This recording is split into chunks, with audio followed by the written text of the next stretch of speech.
The story kicks off on a stormy night, high on a battlefield piled with corpses. At the summit stood Qin Feng, battered, bloodied, and aged 100-fold due to a cruel curse, yet still triumphant. Against all odds, he had conquered the legendary ruins of the ancient god. A woman, blade in hand, stepped forward. With a smirk, she admired his feat then. Without hesitation, she claimed the divine relic, the Eye of Judgment. Barely clinging to life, Qin Feng looked up and asked why she, of all people, was doing this to him. That woman was his sister, or so he thought. Her name was Qin Xiaoyu, and she didn't flinch. Her voice was cold as ice. She reminded him that he was just an orphan taken in by her parents. They shared no blood, no bond. To her, he was nothing. Just then, a man with golden hair stepped into view, Song Fay. Resting a hand on Qin Xiaoyu's shoulder, he flashed a smug grin, clutching the divine artifact. "Thanks, Qin Feng," he said. "Without you, none of this would have been possible." The betrayal was complete. The blade lodged in Qin Feng's chest, soul-stealing steel. Song Fay had planted it there himself, draining what was left of his life in one blow. As if mocking him, he asked how the gift felt. Qin Feng had raised Qin Xiaoyu after their parents passed, supported her schooling, protected her when the world descended into chaos. He'd sacrificed everything, and now, all he got in return was this. Qin Xiaoyu looked him dead in the eye. To her, he had always been a burden, bossing her around, controlling her life.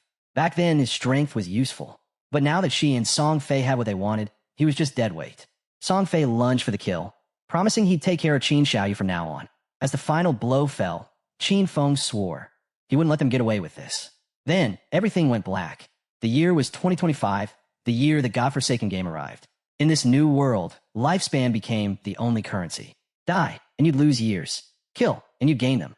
Lifespan could buy you real-world power, superhuman strength, blades that cut steel, even the ability to shrug off nuclear blasts. Everything had changed. Qin Feng had fought tooth and nail to survive, alongside his sister.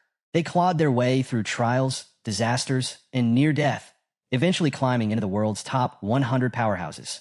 He gave everything, and in the end, it all meant nothing.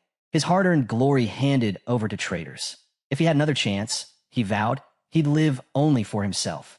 And just like that, he opened his eyes. He was in his old room. Sitting upright in a panic, he scanned his surroundings. It was real. He was alive. He grabbed his phone, and the date confirmed it. Looking out the window, he saw the city skyline, just as it had been 9 years ago. The day the game began. He had been reborn. The day after the Forsaken game descended onto Earth, Qin Xiaoyu stormed into the house, kicking the door wide open. She froze for a second, seeing Qin Feng casually sipping coffee. Her voice erupted with rage. Why hadn't he answered her calls? She kicked over the trash, in frustration. Qin Feng quietly watched her, remembering this exact moment from his past life. The day everything spiraled. That day, they'd had a huge fight, all because of Song Fay. Posters of that fake idol still hung on her wall. Before the world fell into chaos, Song Fay was a minor underground celebrity. To outsiders, he sparkled. But behind the scenes, he was a predator, conning fans out of their money and worse. Qin Xiaoyu was obsessed, and Qin Feng, knowing the truth, had tried everything to keep her away from him. But no matter what he did, he was always the bad guy, the one accused of controlling her life. Now, with venom in her tone, she pointed a finger at him and yelled, "Are you deaf? It's your fault Song. Fay didn't take the top spot this month." She threatened him. If he didn't hand over money to boost Song Fay's ranking, she'd really lose it. Qin Feng didn't flinch. Instead, his hand moved. One slap, swift and cold, sent her crashing to the floor. Her cheeks swelled instantly. Blood trickled from her nose. Her eyes welled up. Shocked and trembling, she couldn't believe what had just happened. Qin Feng stared down at her. His voice cut like a blade. He wasn't interested in arguing. If she didn't shut up, he warned he'd shut her up himself. He tossed a credit card at her. "This is all that's left for Mom and Dad," he said. "All these years, no matter how bad things got, I never touched it. For their sake. But that ended today." He turned away. "From now on, I have no sister." Tears streamed down her face, but anger burned in her eyes. Qin Feng didn't look back. In his last life, he sacrificed far too much for her. Missed out on countless opportunities, skipped rare dungeon runs, all because he was busy protecting someone who would only stab him in the back. Not this time. He took out a bottle of sleeping pills, downed them with water, and lay back. Free from the burden, he was finally going to go far. With knowledge from the future, he'd outpace everyone. Qin Xiaoyu was on her own now, and Song Fay, Qin Feng would be coming for his head. As he drifted off, he found himself once more in the Hall of Choice. This place had been so overwhelming the first time. Back then, he panicked for hours before settling on a class. He chose warrior, not because it was strong, but because it could protect Qin Xiaoyu. That choice cost him everything. Now, unchained, he knew what he needed: speed, flexibility, kill power. Without hesitation, he picked the assassin class. But then something happened. A notification appeared. Divine artifact. Eye of Judgment successfully bound. The artifact awakened, its passive ability now active. And as Qin Feng stepped into the Forsaken game once again, the real game finally began. To his shock, a new message appeared. Highest ranking profession and talent automatically acquired. Qin Feng stared at the screen, stunned. The Eye of Judgment had fully bonded with him after his rebirth. Now he understood. The artifact could only recognize its true master. Even if someone stole it, it would be completely useless. Maybe, just maybe, that's why he came back to life. Darkness surged toward him, sinking into his body. His form began to shift. His hair turned white. His presence vanished into the shadows. He had become Shadow, the peak hidden class for assassins. This was a world apart from the warrior class he chose in his past life. Just unlocking this path gave him immense strength. But the real surprise came next. He remembered something important. Every class had a slim chance of evolving into a rare hidden tier. Almost impossible. But with the authority of judgment, that chance became a guarantee. The system spoke. Authority of judgment, the oldest and most primal power in the universe, transcends all rules and systems. For now, Qin Feng couldn't use it actively. He lacked divinity. But its passive effect? Fully online. This revelation hit hard. In his previous life, it wasn't until year 7 brutal years into the Forsaken game, that a player finally managed to escape the god-abandoned realm and touch the realm of order. Only then did humanity learn of higher powers. And even after that, no one had ever wielded true order. Yet here, he was standing at the starting line, already holding a force stronger than order itself. His goal shifted. If he could escape this realm and enter the realm of order, if he gained divinity, he could unleash this authority in full. The system chimed again. Profession selection complete. Please enter your game alias. He paused for a moment, then typed Shadow, and with that, he was transported into the god-abandoned realm. A vast wasteland, broken, deadly, crawling with monsters that feasted on lifespan. Survival here was a constant struggle. Players could leave the safe zone, hunt beasts, and earn tradable lifespan. But death? Death meant losing half their remaining years, tradable and not. Qin Feng landed in Shell Town, a rare safe zone. No monsters, no PvP, but time ticked away all the same, slowly draining their lifespan. All around, new players appeared, randomly pulled in while sleeping after meals or collapsing from exhaustion at work. Confused, terrified, helpless. But all eyes turned to Qin Feng. His aura was different. His gear was different. Some noticed the twin daggers at his sides and guessed he was an assassin. But even then, something was off. This wasn't a regular class. And soon, powerhouses from across the globe would begin arriving one by one, changing the entire balance of this new world. If Qin Feng wanted to stay ahead, he couldn't waste a second. Time didn't wait, and neither would he. Just then, a flash of light. 3 men and an archer materialized in town. They looked battered, pale, panicked, drenched in sweat. One collapsed to the ground. They just died in the wild. And they were furious. Their target? A weak level 1 crawler. At least, that's what they thought. But with a single bite, the monster had wiped out all 4 of them, instantly draining their lifespan to 0. The group had only managed to chip away a third of the monster's health, together, before it wiped them out. Now, their lifespan had been halved. Panic set in as they turned to their archer, Lizzie, asking what they should do next. Qin Feng quietly watched her. She was holding a short bow. Archers usually started with those, but something fell off. She wasn't ordinary. She had a hidden class too. Lizzie noticed him studying her. She smiled softly and called out, asking if he wanted to team up. The monsters out there were brutal, and they couldn't take them on solo. Her team had already been wiped once. They had experience now. But Qin Feng didn't slow down. No thanks, he replied and walked on. Her teammates scoffed behind him, calling him a pretender. 5 of them couldn't handle a low-level beast. What made this guy think he could go solo? To them, he was just throwing his life away. Curious, Lizzie pulled up the system interface. Alias, Shadow. That name alone was unusual. Qin Feng headed toward the town's edge. Lizzie couldn't help but trail after him. Maybe they could learn something. At worst, they'd watch him die. At best, they might pick up some monster data or skill insights. The god-abandoned realm was unforgiving. A single mistake could erase years from your life. Lizzie didn't know how she'd ended up here, but with her experience in online games, she'd quickly formed a team. Still, that first monster they faced had crushed them. They thought it was a weak crawler. It wasn't. No level 1 player should have tried that fight. Lizzie understood that now. Her friends were still bitter. One of them, the team's assassin, grumbled about Qin Feng's weapon. While he had a standard dagger, Qin Feng wielded a short blade, a rare start. Even worse, Qin Feng was faster than him. Faster than an assassin? That shouldn't be possible. And his outfit, completely different from standard class gear. Something about this guy didn't add up. Lizzie decided to keep following. Qin Feng noticed. He turned, eyes locked in their direction. Startled, Lizzie ducked back into cover, unsure if he had seen them. Too late. In the blink of an eye, he vanished. No trace. No sound. Just gone. He had used Shadow Sneak, a stealth ability that erased him from sight. The group stared, stunned. Even the assassin recognized it. That's an advanced stealth skill, he muttered. He's invisible. Qin Feng was gone. Lizzie shook her head. It was too risky to keep chasing. They'd already lost half their lifespan. They needed to regroup, find NPCs, and search for treasure chests or hidden quests. Anything that could boost their odds. Meanwhile, Qin Feng moved like a ghost through the terrain. Shadow Sneak cloaked him, allowing him to slip into stealth. Attacking would break the effect, but that first strike would hit harder than anything else. And thanks to stealth mastery, his stealth lasted longer and was harder to detect. Not even monsters could sense him. The Shadow class wasn't just rare, it was lethal. Normal assassins at this level were easy to spot. Not Qin Feng. He was untouchable. Watching Lizzie and her friends blunder around, Qin Feng couldn't help but sigh inwardly. They were still clinging to beginner mindsets. Shelltown didn't offer real strength. It was just a starting point. A safe zone. The real power? That lay beyond the gates. In this game, weak players were nothing more than food for the monsters. Seconds ticked by, and Qin Feng's stealth wore off. For now, the duration was short, but thankfully, the cooldown had already started the moment he activated it. Just a few more seconds, and he'd be able to vanish again. A glowing window opened in front of him, his status screen. Codename, Shadow. Class, Shadow. Non-tradable lifespan, 75 years. Tradable lifespan, 0. Stats, Strength, 13. Constitution, 13. Agility, 18. Spirit, 15. Every player began with a flat 10 points in each stat. Classes gave small bonuses. In his past life, when he picked Warrior, he'd only gained +3 in Strength and Constitution.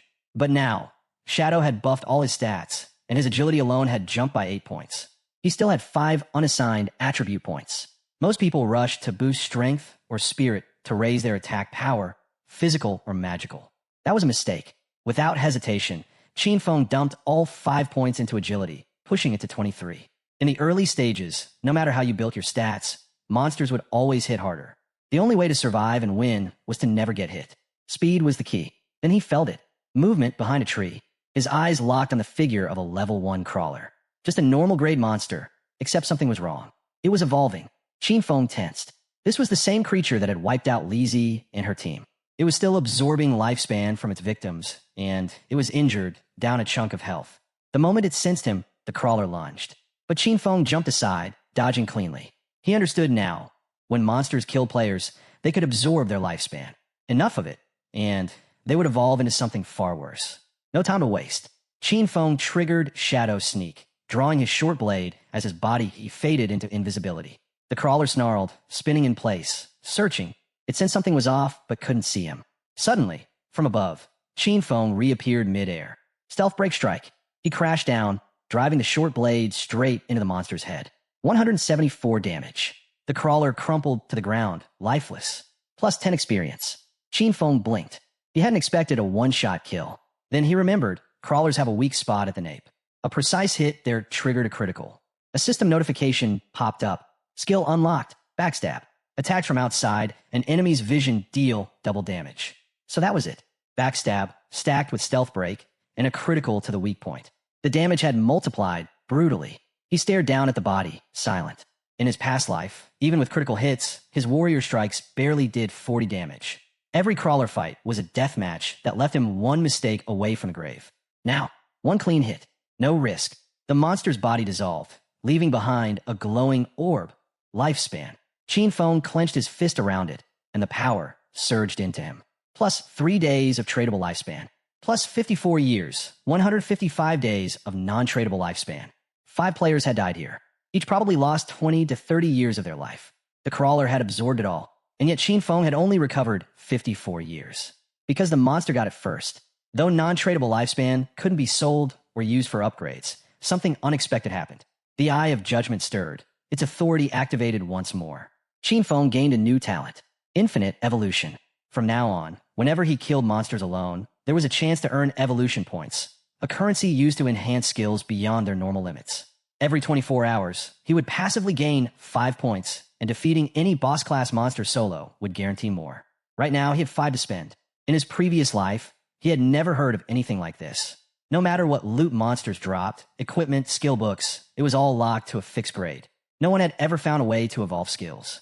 This was something that broke every rule of the game, a power beyond the system itself. He decided to test it out. Qinfeng upgraded Shadow, Sneak, and Backstab, spending 4 points in total. The results were instant. Shadow Sneak went from normal to bronze grade. Duration increased from 12 to 16 seconds. Break attack bonus boosted from plus 60% to plus 90%. Cooldown reduced by 2 seconds. Backstab jumped from inferior to normal. Bonus damage increased by 5%. Now with Stealth Mastery, that 16-second stealth doubled to a full 32 seconds. That meant he could stay invisible indefinitely, timing each cooldown perfectly to never be seen. Had he unlocked this earlier, even a full health crawler wouldn't have stood a chance. Just then, a cocky voice rang out nearby. A boy, walking beside a woman, spotted Qinfeng and laughed. Man, this game's easy. Even a twig like that guy took down a monster. The woman smiled, nodding in approval. With that body, he could probably take on 10 players at once. The boy puffed out his chest and promised to protect her. Then he turned to Qinfeng with a smug grin. Hey, want to team up? Qinfeng didn't answer. He sensed something behind them. Danger. Without a word, he activated Shadow, Sneak, and vanished. The boy blinked. Huh, did I scare him off? The air shifted. Suddenly, a massive spider dropped from the trees. Level 1, bronze grade monster, Nurturer. The couple didn't stand a chance. In seconds, it tore them apart. Qinfeng watched from the shadows. He remembered this monster well. It was a starter boss, deceptively strong with 16 HP bars, and it controlled a swarm of smaller spiders. Most rookies who tried to fight it never made it back.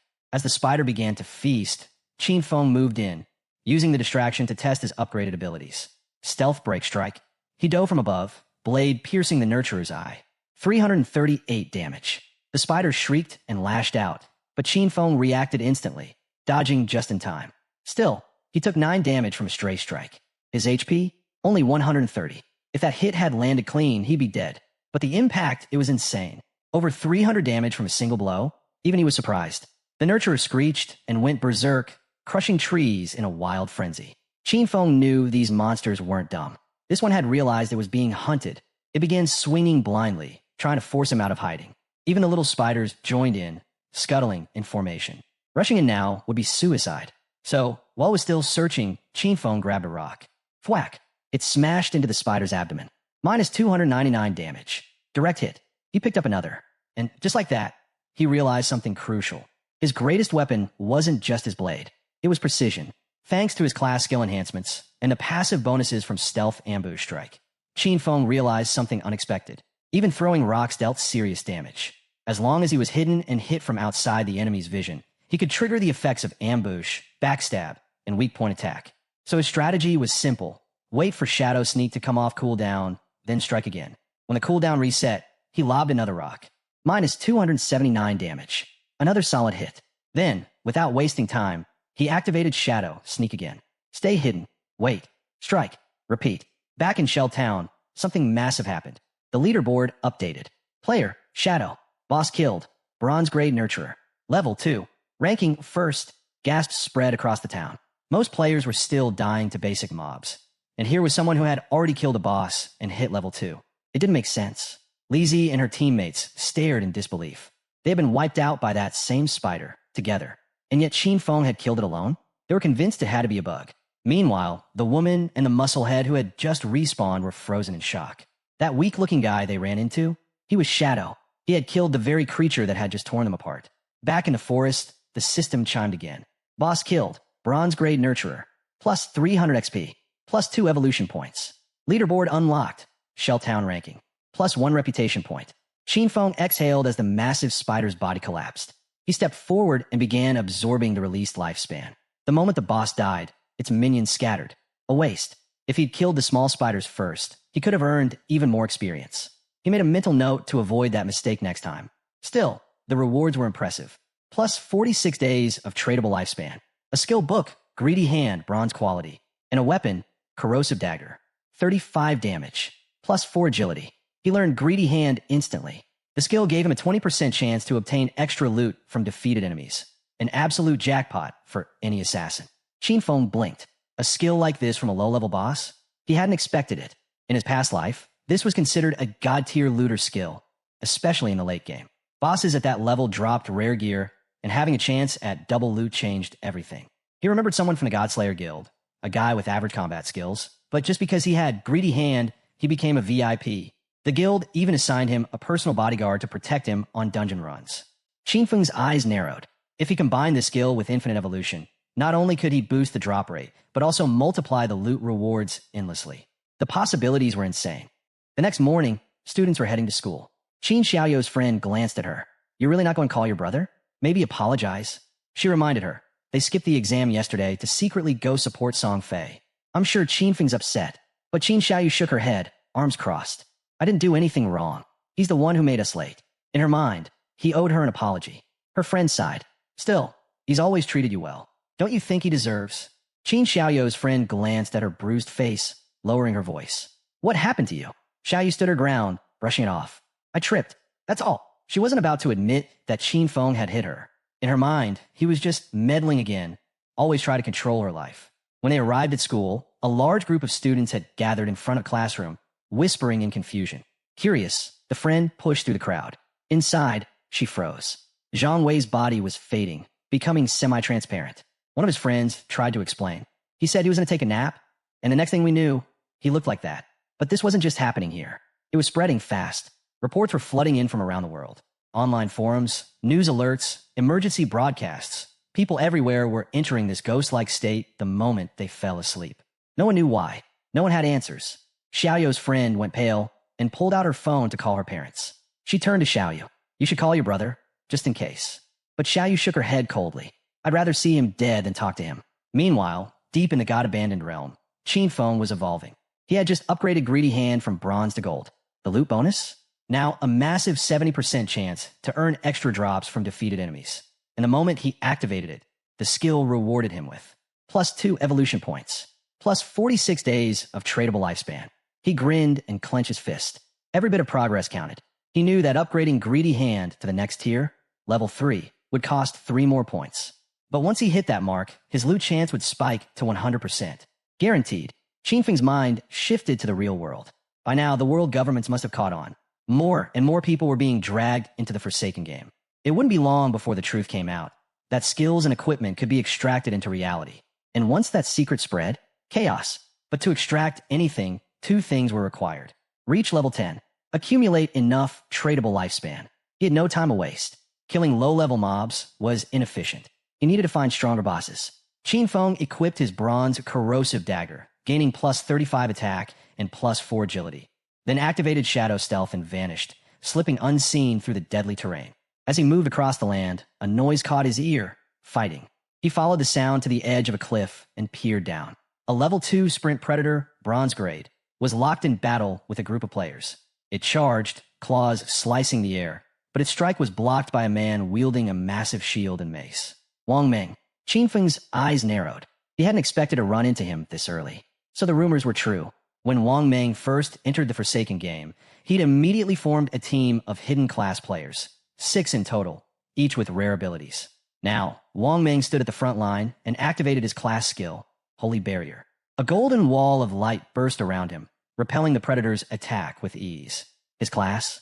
Holy Shield Warrior, twice the base stats of a normal warrior.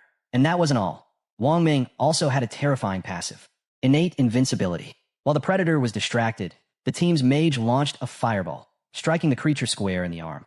Her class? A hidden path mage known as Prophet, which doubled her magic damage and came with a built-in skill, Prophetic Fireball. Meanwhile, the archer readied her bow. She was a sharp-edged shooter, a hidden archer class with double the stats of a normal archer and access to rapid shot, a high-speed, high-precision volley attack. The priest? An oracle priest, another rare class with enhanced healing power and a group-wide recovery ability.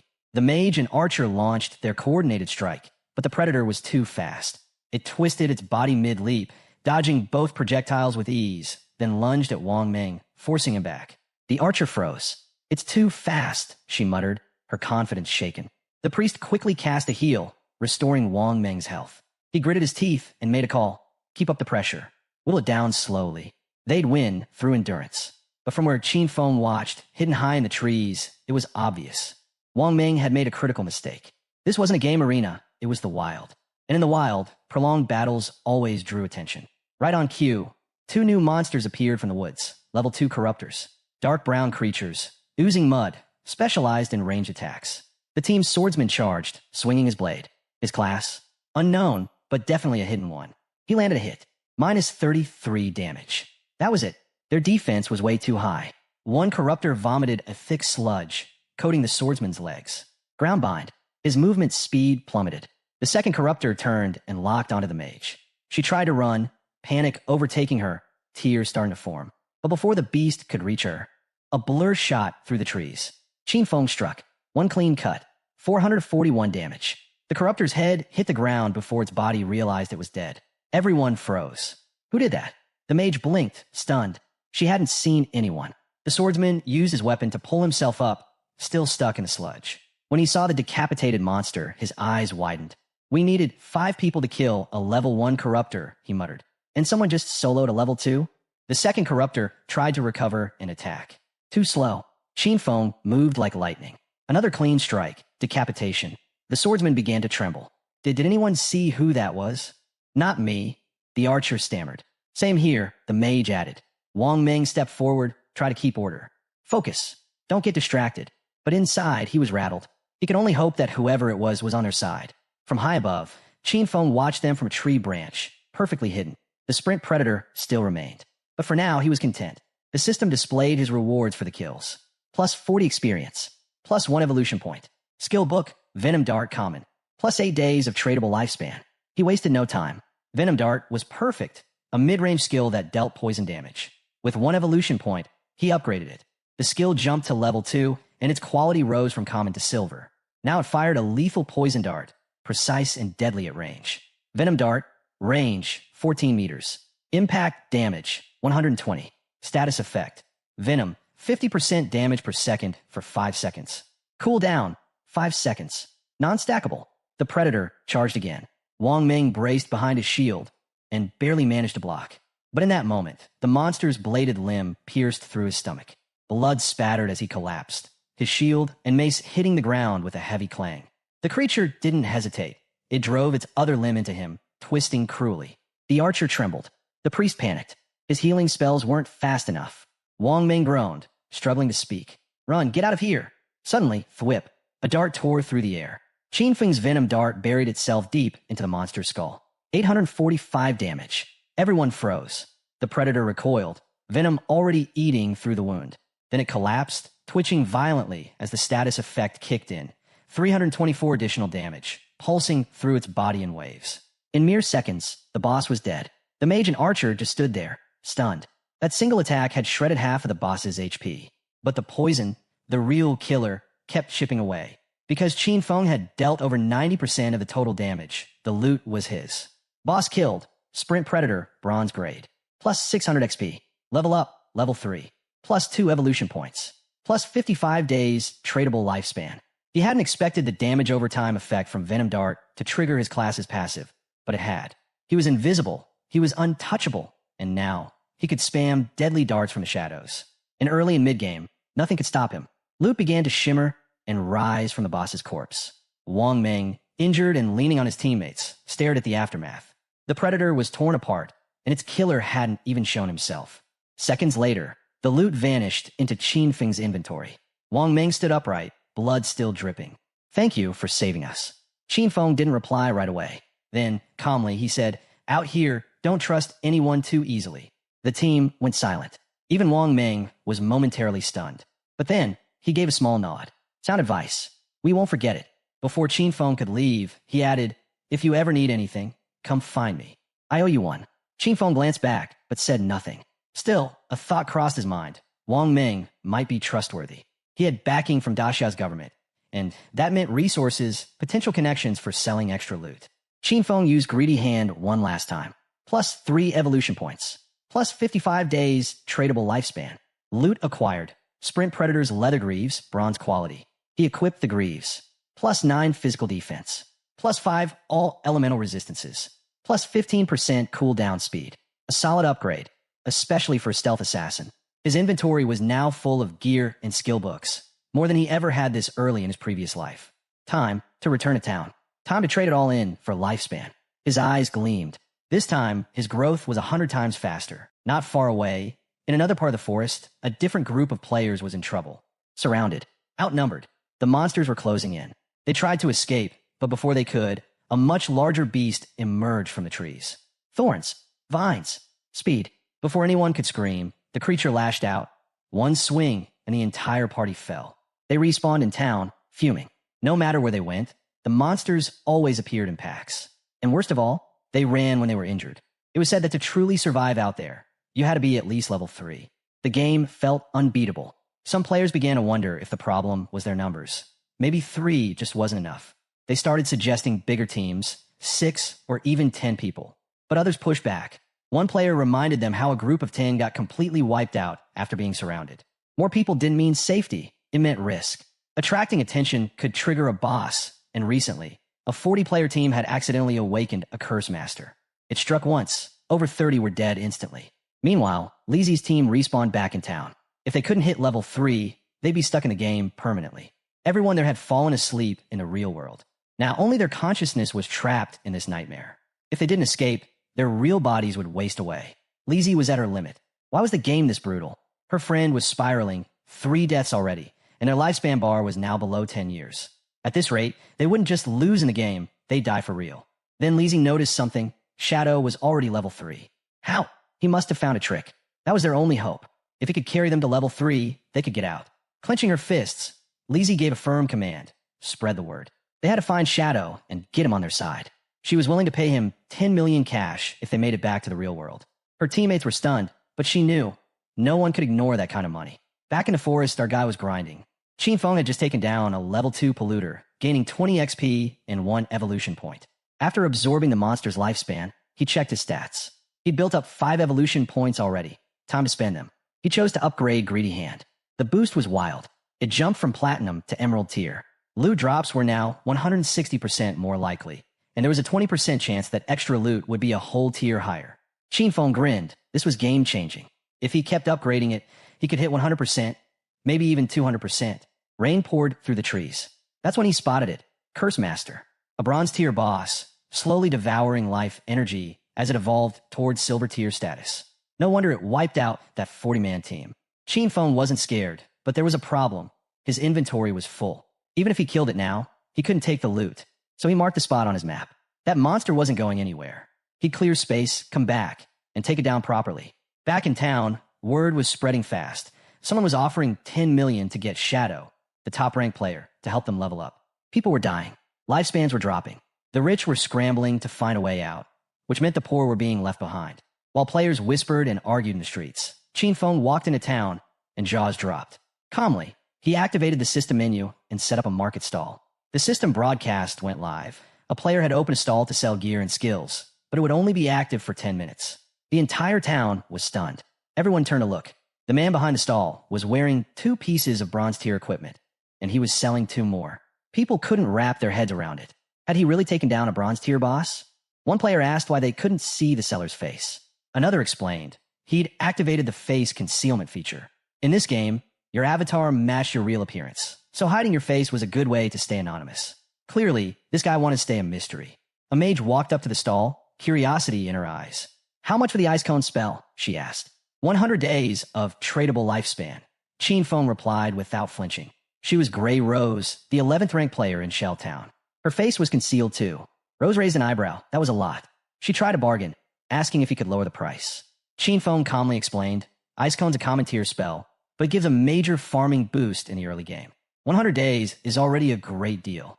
She asked if he'd accept real-world money instead. Qin Feng refused. If you got cash, buy tradable lifespan first, then come back. I won't sell until I get what it's worth.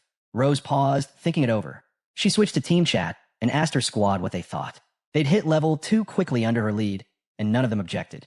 With Ice Cone, they could reach level 3 even faster. And right now, escaping was more important than hoarding resources. She promised to repay them once they got out and had her whole team transfer their tradable lifespan to her. Rose handed over the 100 days to Qin Feng. He looked over her teammates. Everyone was level 2. That meant they'd probably taken out 30 to 40 crawlers by now. Their lifespan pool had to be far bigger than just 100 days. Qin Feng sold the spell and updated his stat panel. His tradable lifespan jumped from 268 days to 368. Just then, Lizzie showed up. She was thrilled. She'd finally found Shadow. With a confident grin, she made her pitch, help her reach level 3, and in return, she'd give him 10 million in real-world cash once they got back. Everyone nearby froze in disbelief. This wasn't just any player. This was Jiangli. In Qin Feng's past life, she'd run a criminal empire, one that was eventually crushed by the government. With a smug smile, she added, "My father's the president of the Jang Industries. Don't believe me? Look it up." Rumors had followed her for years. Stories of her buying people's lifespan with cash, then kidnapping them for forced labor. Those who resisted, gone, murdered. Qin Feng rejected her offer instantly. No hesitation. He knew exactly what kind of person she was. Lizzie shrugged. "You're strong, I'll admit it. But none of us really understand how this game works yet. Team up with me. I'll give you everything. Cars, mansions, women. Anything you want." But Qin Feng didn't even blink. He told her to stop getting in the way of his business. He understood better than anyone. Cash was already worthless. Soon, the only currency that would matter was lifespan. Lizzie crossed her arms, arrogance all over her face. "If this was the real world," she scoffed, "I'd have taught you a lesson you'd never forget." But Qin Feng wasn't in the mood for threats. His gaze sharpened, cold and cutting. "Say one more word," he warned, "and I'll kill you until your lifespan hits 0. The air shifted. The weight of his words slammed into Lizzie and her crew like a wall. No one dared test him.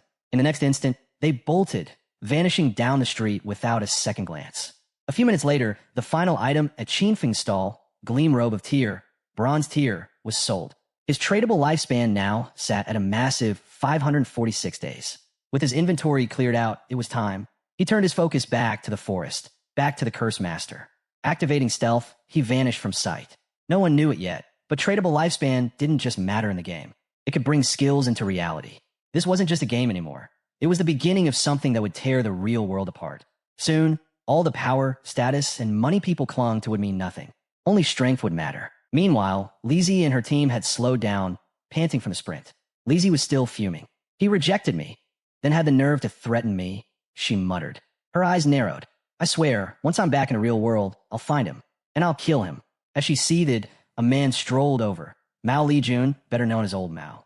"I'm level 2, he said coolly, "and I got a few tricks for fast leveling. If Shadow doesn't want her 10 million, I'll take it." Lizzie raised an eyebrow. "What tricks?" Old Mao smiled. "Usually I don't share, but for you, I'll make an exception. You want to level up fast? Dump all your attribute points into agility. Boost your speed. You'll outrun most monsters and kill without taking hits." Lizzie's eyes widened. She put everything into strength. "You've got a deal," she said after a moment, "but you're not getting 10 million. 5 tops. You're no Shadow." Old Mao didn't complain. Fair enough. Still weird that he turned down the money. While they plotted, Qin Feng reached the spot he'd marked on the map. Still in stealth, he spotted the Curse Master again. Now, a silver tier boss. The dense, swirling gray fog around it showed it was still evolving. He didn't plan to wait. Activating Venom Dart, he struck from the shadows, 659 damage from the stealth hit. Poison set in, chewing away at the monster, 219 damage per second. Qin Feng surged forward, casting Shadow Sneak, closing the distance.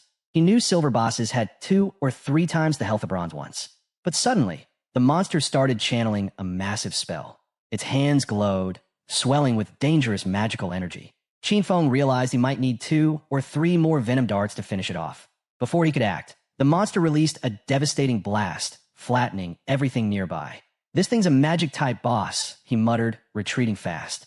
"Massive AoE, and I'm toast if it hits me once." He darted back into cover, still cloaked. His health and defense weren't enough to tank even one of those hits. And the fight had just begun. The monster began charging up another massive attack, its hulking form slowly turning toward Qin Feng. But he didn't panic. He stayed low, gliding across the battlefield with careful precision. His hidden shadow skill was still on cooldown, so he'd have to wait, watch, and strike when the boss let its guard down. The strategy was simple. Wait for the opening, hit fast, and vanish before the monster could retaliate. And then it happened. The Curse Master stumbled. Just for a moment, its attention slipping. That was the signal. Qin Feng lunged forward, unleashing Venom Dart again. The strike hit dead on, slicing through the air and drilling into the monster's side. 659 damage. The poison spread instantly, eating away at the creature's health, 219 per second. Sensing danger, the monster tried to retreat. But Qin Feng was relentless.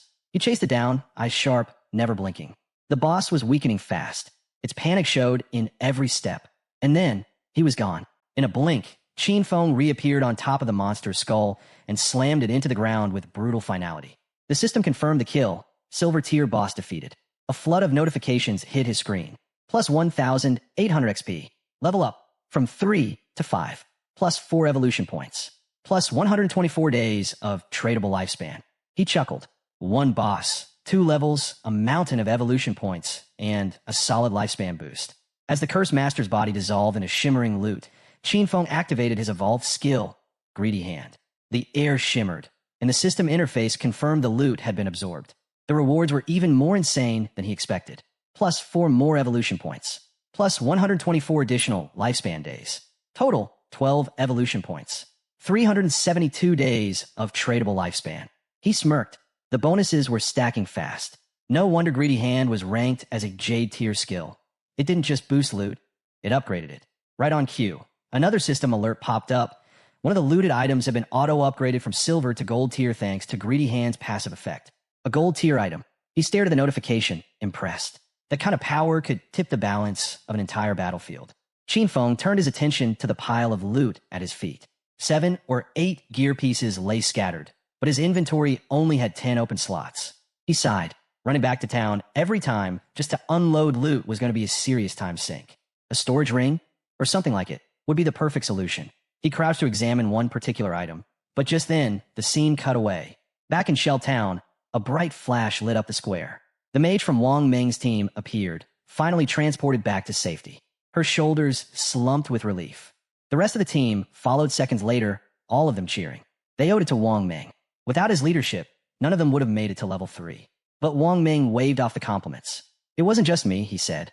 We all pulled our weight. Even so, the mage couldn't shake a certain regret. She let out a soft sigh. I should have added that guy as a friend. In the forest. She remembered being covered in mud when they met. Maybe that was why he ignored her. One of her teammates nudged her with a grin. With that new outfit, if he sees you again, no way he's passing up the chance. As they laughed, a system-wide chime echoed through Shell Town. The leaderboard had just been updated, and at the very top was Shadow. News of Shadow reaching level 5 spread like wildfire through Shell Town. Players were stunned. Just moments ago, he was at level 3. How had he jumped 2 levels so fast? There's no way, someone muttered. He must have taken down a high-tier boss. Another chimed in. I literally saw him 10 minutes ago, just chilling in a market stall selling gear. Then a guy in the crowd said something wild. His sister had just turned 18, and if Shadow took a liking to her, maybe their whole family could ride his coattails. After all, having Shadow around would make leveling up a breeze. His friends quickly shut that down. Dude, he turned down 10 million cash. You think he's going to care about some matchmaking setup?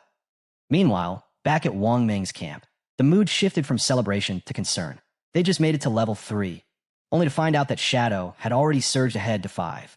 But Wang Meng stayed composed. Don't worry about him, he said calmly. Right now, we need to log out and warn the people we care about. This game isn't just a game anymore. One by one, their bodies began to fade as the system logged them out. Wang Meng's final words echoed. If the world's headed into chaos, we can't leave our families unprepared. The scene switched. Back in the real world, Wang Meng's eyes snapped open. A voice called out, Captain. He wasn't just any player. Wang Meng was a police officer. His team rushed in, clearly shaken. One of them admitted they were terrified. His body had started going transparent while he was unconscious. The implications were horrifying. If you died in the game, or if your lifespan hit 0, you didn't just log out. You vanished, for real. But there was no time to process the terror. Wang Meng stood, serious as ever. Get everyone together.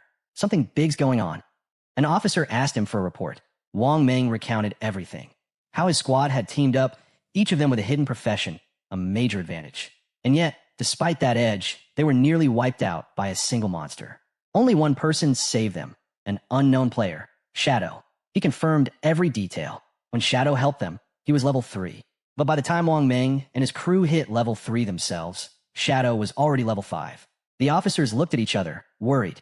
One finally asked what they were all thinking. Does this mean Shadow's the strongest player out there? How did he level up that fast?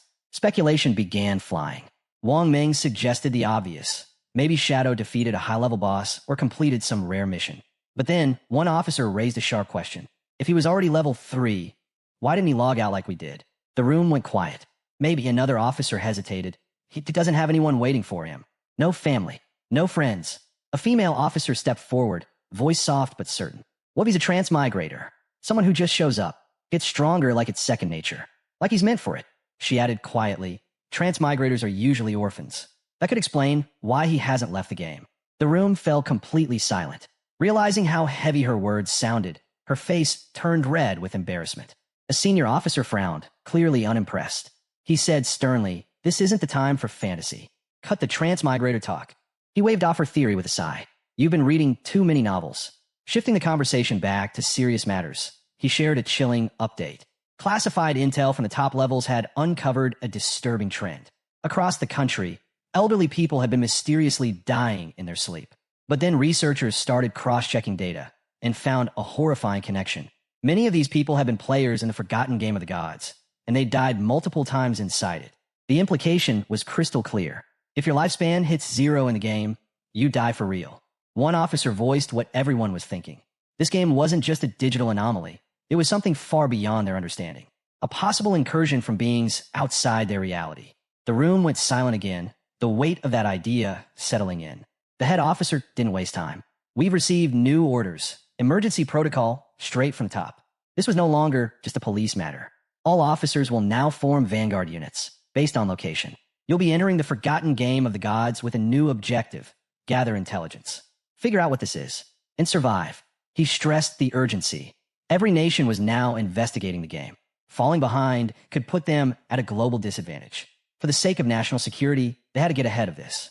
Then came his official orders. "On you. You'll lead Team 1 as captain." She nodded, serious and composed. "Wang Meng, you're her vice captain. You two will choose your squad." Wang Meng gave a sharp nod. He knew what was at stake. But then, the officer turned to a name that had everyone on edge. "Shadow." He looked at Wang Meng. "You said Shadow saved your team. So far, he doesn't seem to be a threat. But we can't ignore someone that powerful." He tasked Anyu and Wang Meng with a new mission. Make contact with Shadow. Gain his trust. Work with him. The officer explained why Anyu was the right one for this. Her deep understanding of games and narrative tropes made her the best fit to approach someone whose actions felt ripped from a myth. "If Shadow can become our ally," he said, "we might gain critical intel. He could become our nation's representative inside the game." Meanwhile, the rest of the officers would focus on controlling the public, preventing mass panic, and keeping order. As the sun set, casting gold across the city skyline, the meeting ended. One by one, the officers moved out, ready to face the coming storm. The next morning, the scene shifted to a high school classroom. At her desk sat the protagonist's younger sister, lost in thought. Around her, the classroom buzzed with excited chatter. Everyone was talking about the game. Near her, a group of students discussed a big surprise. Zhang Wei, the student whose body had started fading, had reached level 3 and safely logged out. One of the girls leaned in, sharing what Zhang Wei had revealed, something game-changing. "If a bunch of people from the same area fall asleep at the same time," she said, "they all wake up in the same starter village." That one piece of news stirred a new wave of energy through the class. Half excitement, half fear. The mood in class shifted. Worry crept in among the students. One girl, clearly distressed, shook her head. "This won't work," she said urgently. "I need to bring my parents into the game, but they don't know how to play. What if something happens to them in there?" But another student pushed back. "No, don't rush into that. We need to get stronger first, then protect them. Going in blind could just make things worse." Across the room, the protagonist's younger sister sat quietly, staring at her phone, deep in thought. Something was bothering her, and it wasn't just the game. Why hasn't he called? Not a single message from her brother. Not even after everything that happened. With something as insane as the forgotten game of the gods going on, he should have checked on her. Should have said something. But instead, just silence. What hurt more was the memory of earlier, when he hit her. Their parents had never laid a hand on her. Not once. But her brother, he had. That wasn't like him. In the past, no matter how angry he got, he always made up with her. A small gift, an apology, something. But today, nothing. She crossed her arms, still fuming. "I only skipped class to see Song Fay. Is that really such a big deal?" she muttered to herself. Pouting, she made a decision. Unless he calls and apologizes at least 1,000 times, I'm not forgiving him. But just as fast as the anger came, it melted into excitement. She started talking about Song Fay, her favorite idol. Looking back, she was actually happy she went to his concert yesterday. With the way this game was taking over, there might not be another chance to see him live again. Her eyes lit up as she replayed last night in her head. How close she got to the stage, how amazing he looked while performing. And then it hit her. If everyone enters the game while asleep, then Song Fay would too. Her cheeks turned red. Could she meet him in the game? Was this fate? Her heart raced just thinking about it. Determined, she started getting ready for bed. But before she lay down, something clicked. Zhang Wei had reached level 3 insanely fast. That meant he probably knew his stuff. If she wanted a shot at surviving, she needed advice from someone like him. She didn't hesitate. She pulled out her phone and sent Zhang Wei a message. Got any tips before I enter the game? At that moment, Zhang Wei was hanging out with classmates when he saw her message. His eyes widened. Her? Asking him? He grinned. This was his chance, whatever that meant. He fired back a quick reply. You're asking the right person. First tip, put all your starting points into agility. If you don't, you'll be too slow to outrun the monsters and you'll die. A lot. She responded right away. Even if I'm a mage? Especially as a mage, he replied. Agility helps with casting speed. Super important early on. Still unsure, she typed. And what if I still can't win, even with high agility? Zhang Wei's reply came with full confidence. Don't worry. As long as someone in your village hits level 5, the teleportation formation will activate. That'll connect all the starter zones. Once it does, you can just join a team and level up fast. I'll help you. Come find me once the teleportation circle activates, Zhang Wei added. The message lit up her screen, and just like that, she smiled. Lying in bed, she felt a wave of relief. It was comforting having someone like Zhang Wei on her side, someone who knew what they were doing. This is perfect. She'd enter the game before her brother, level up fast, and get strong on her own. And when he finally logged in, she'd give him a hard time. No help, no support. He'd have to figure things out on his own. Satisfied with her plan, she let her eyes close, excitement bubbling as she drifted into sleep. Back in the game, the protagonist stood silently over a fresh pile of loot from the boss he'd just defeated. His eyes scanned the spoils, but one item glowed brighter than the rest, an orb pulsing with energy. He picked it up. Item acquired. Curse ring, gold tier. A system prompt detailed its stats. It could be worn by any class. Added plus 8 points to all attributes. Boosted dark elemental resistance by 26 and increased weak point attack damage by 1.5x. The only requirement, the user had to be at least level 4. Qinfeng's eyes narrowed in thought. That was plus 32 attribute points total, the equivalent of 3 level ups in one item. The dark resistance would be useful against certain enemies, and the weak point multiplier, a solid bonus. This wasn't just loot. This was a game changer. Before he could inspect it further, another system alert popped up. New skill acquired. Instant Shadow Slash, Silver Tier. The system explained. The skill unleashed a flurry of slashes in a straight line up to 15 meters, hitting every enemy in a 2.1 meter wide path 3 times. Each slash dealt 100 damage and counted as a backstab, though it didn't strike weak points. On top of that, it granted temporary invincibility for 5 seconds. Cooldown, 12 seconds. A strong area of effect skill with built-in survivability. No doubt, it was a powerful asset. Qinfeng didn't hesitate. He learned it instantly. With evolution points still to spare, he turned his attention to upgrading one of his key abilities, Greedy Hand. The system accepted 8 evolution points, boosting it from Jade rank to Diamond rank. New effect? Loot drop chance jumped from 160% to 220%. Upgrade chance on dropped loot increased from 20% to 40%. He nodded impressed. With this kind of improvement, each kill would now reward him with 2 loot items, and nearly half of those had a chance to be upgraded. Every battle would be 3 times as rewarding. Not wanting to waste the rest of his points, he turned to Instant Shadow Slash and upgraded it 3 more times. The system consumed his remaining 3 evolution points, leaving him with only 1. But the payoff was immediate. The skill evolved, jumping ranks, silver to gold, then to platinum. The attack range increased from 15 to 21 meters. The slash count rose from 3 to 5, hitting all enemies in a now 3.1 meter wide path. Invincibility extended to 7 seconds. Cooldown reduced to 10.43 seconds. Not massive, but enough to make a difference. It was official. Qinfeng now had a top-tier AoE skill with mobility, invincibility, and reach. And he was just getting started. Each strike from Instant Shadow Slash now dealt 200 damage, double what it used to. Every slash still counted as a backstab, activating his passive bonus, even though it didn't target weak points directly. Qinfeng examined the new stats closely. Sure, the cooldown hadn't dropped by much, but the extended invisibility? That was a huge tactical edge. He could now stay hidden longer, control the fight, and strike before anyone saw him coming. Shifting his focus to the rest of the loot, he scanned through the items. Most weren't worth keeping, but one caught his eye, a silver tier skill book, Battle Roar, meant for warriors. Not useful to him, but it would fetch a good price. More lifespan in his pocket. Just as he closed his inventory, something moved in the distance. He spun around. 3 massive creatures came lumbering toward him. Limb crawlers. Level 4. Twisted, grotesque monsters, deadly at close range. Qin Feng didn't back down. This was the perfect time to test his new skill. Without hesitation, he activated Instant Shadow Slash. In a blink, he vanished into motion, a blur of slashing energy slicing clean through the crawlers before they could react. Within seconds, the battle was over. The monsters collapsed, torn apart, as the dust settled. System notification, victory, plus 80 XP, plus 5 days, tradable lifespan. A dark, commanding aura seemed to cling to Qin Feng in the aftermath. He stood still, calm, calculating. His power had jumped again. Now he had an idea. If he opened with Poison Dart, followed immediately by Instant Shadow Slash, he could wipe out enemies before the fight even began. He checked his stats. Tradable lifespan, 618 days. But to bring his game skills and items into the real world, he needed at least 900 days, about 2.5 years. He set his goal. First step, sell off the valuables in his inventory. If everything went well, he'd reach the requirements sooner than expected. And once he hit level 10, the connection between this world and reality would be his to control. The scene shifted. Qin Feng, now invisible thanks to latent image, made his way silently back toward the starter town. As he moved through the shadows, voices reached his ears. A man congratulated a woman on reaching level 3 and reminded her of a deal. He stopped to observe. It was Lizzie and Old Mao. From their conversation, the details of their arrangement became clear. Old Mao had helped Lizzie reach level 3 so she could safely log out. In exchange, she owed him 5 million in cash. Lizzie didn't seem worried.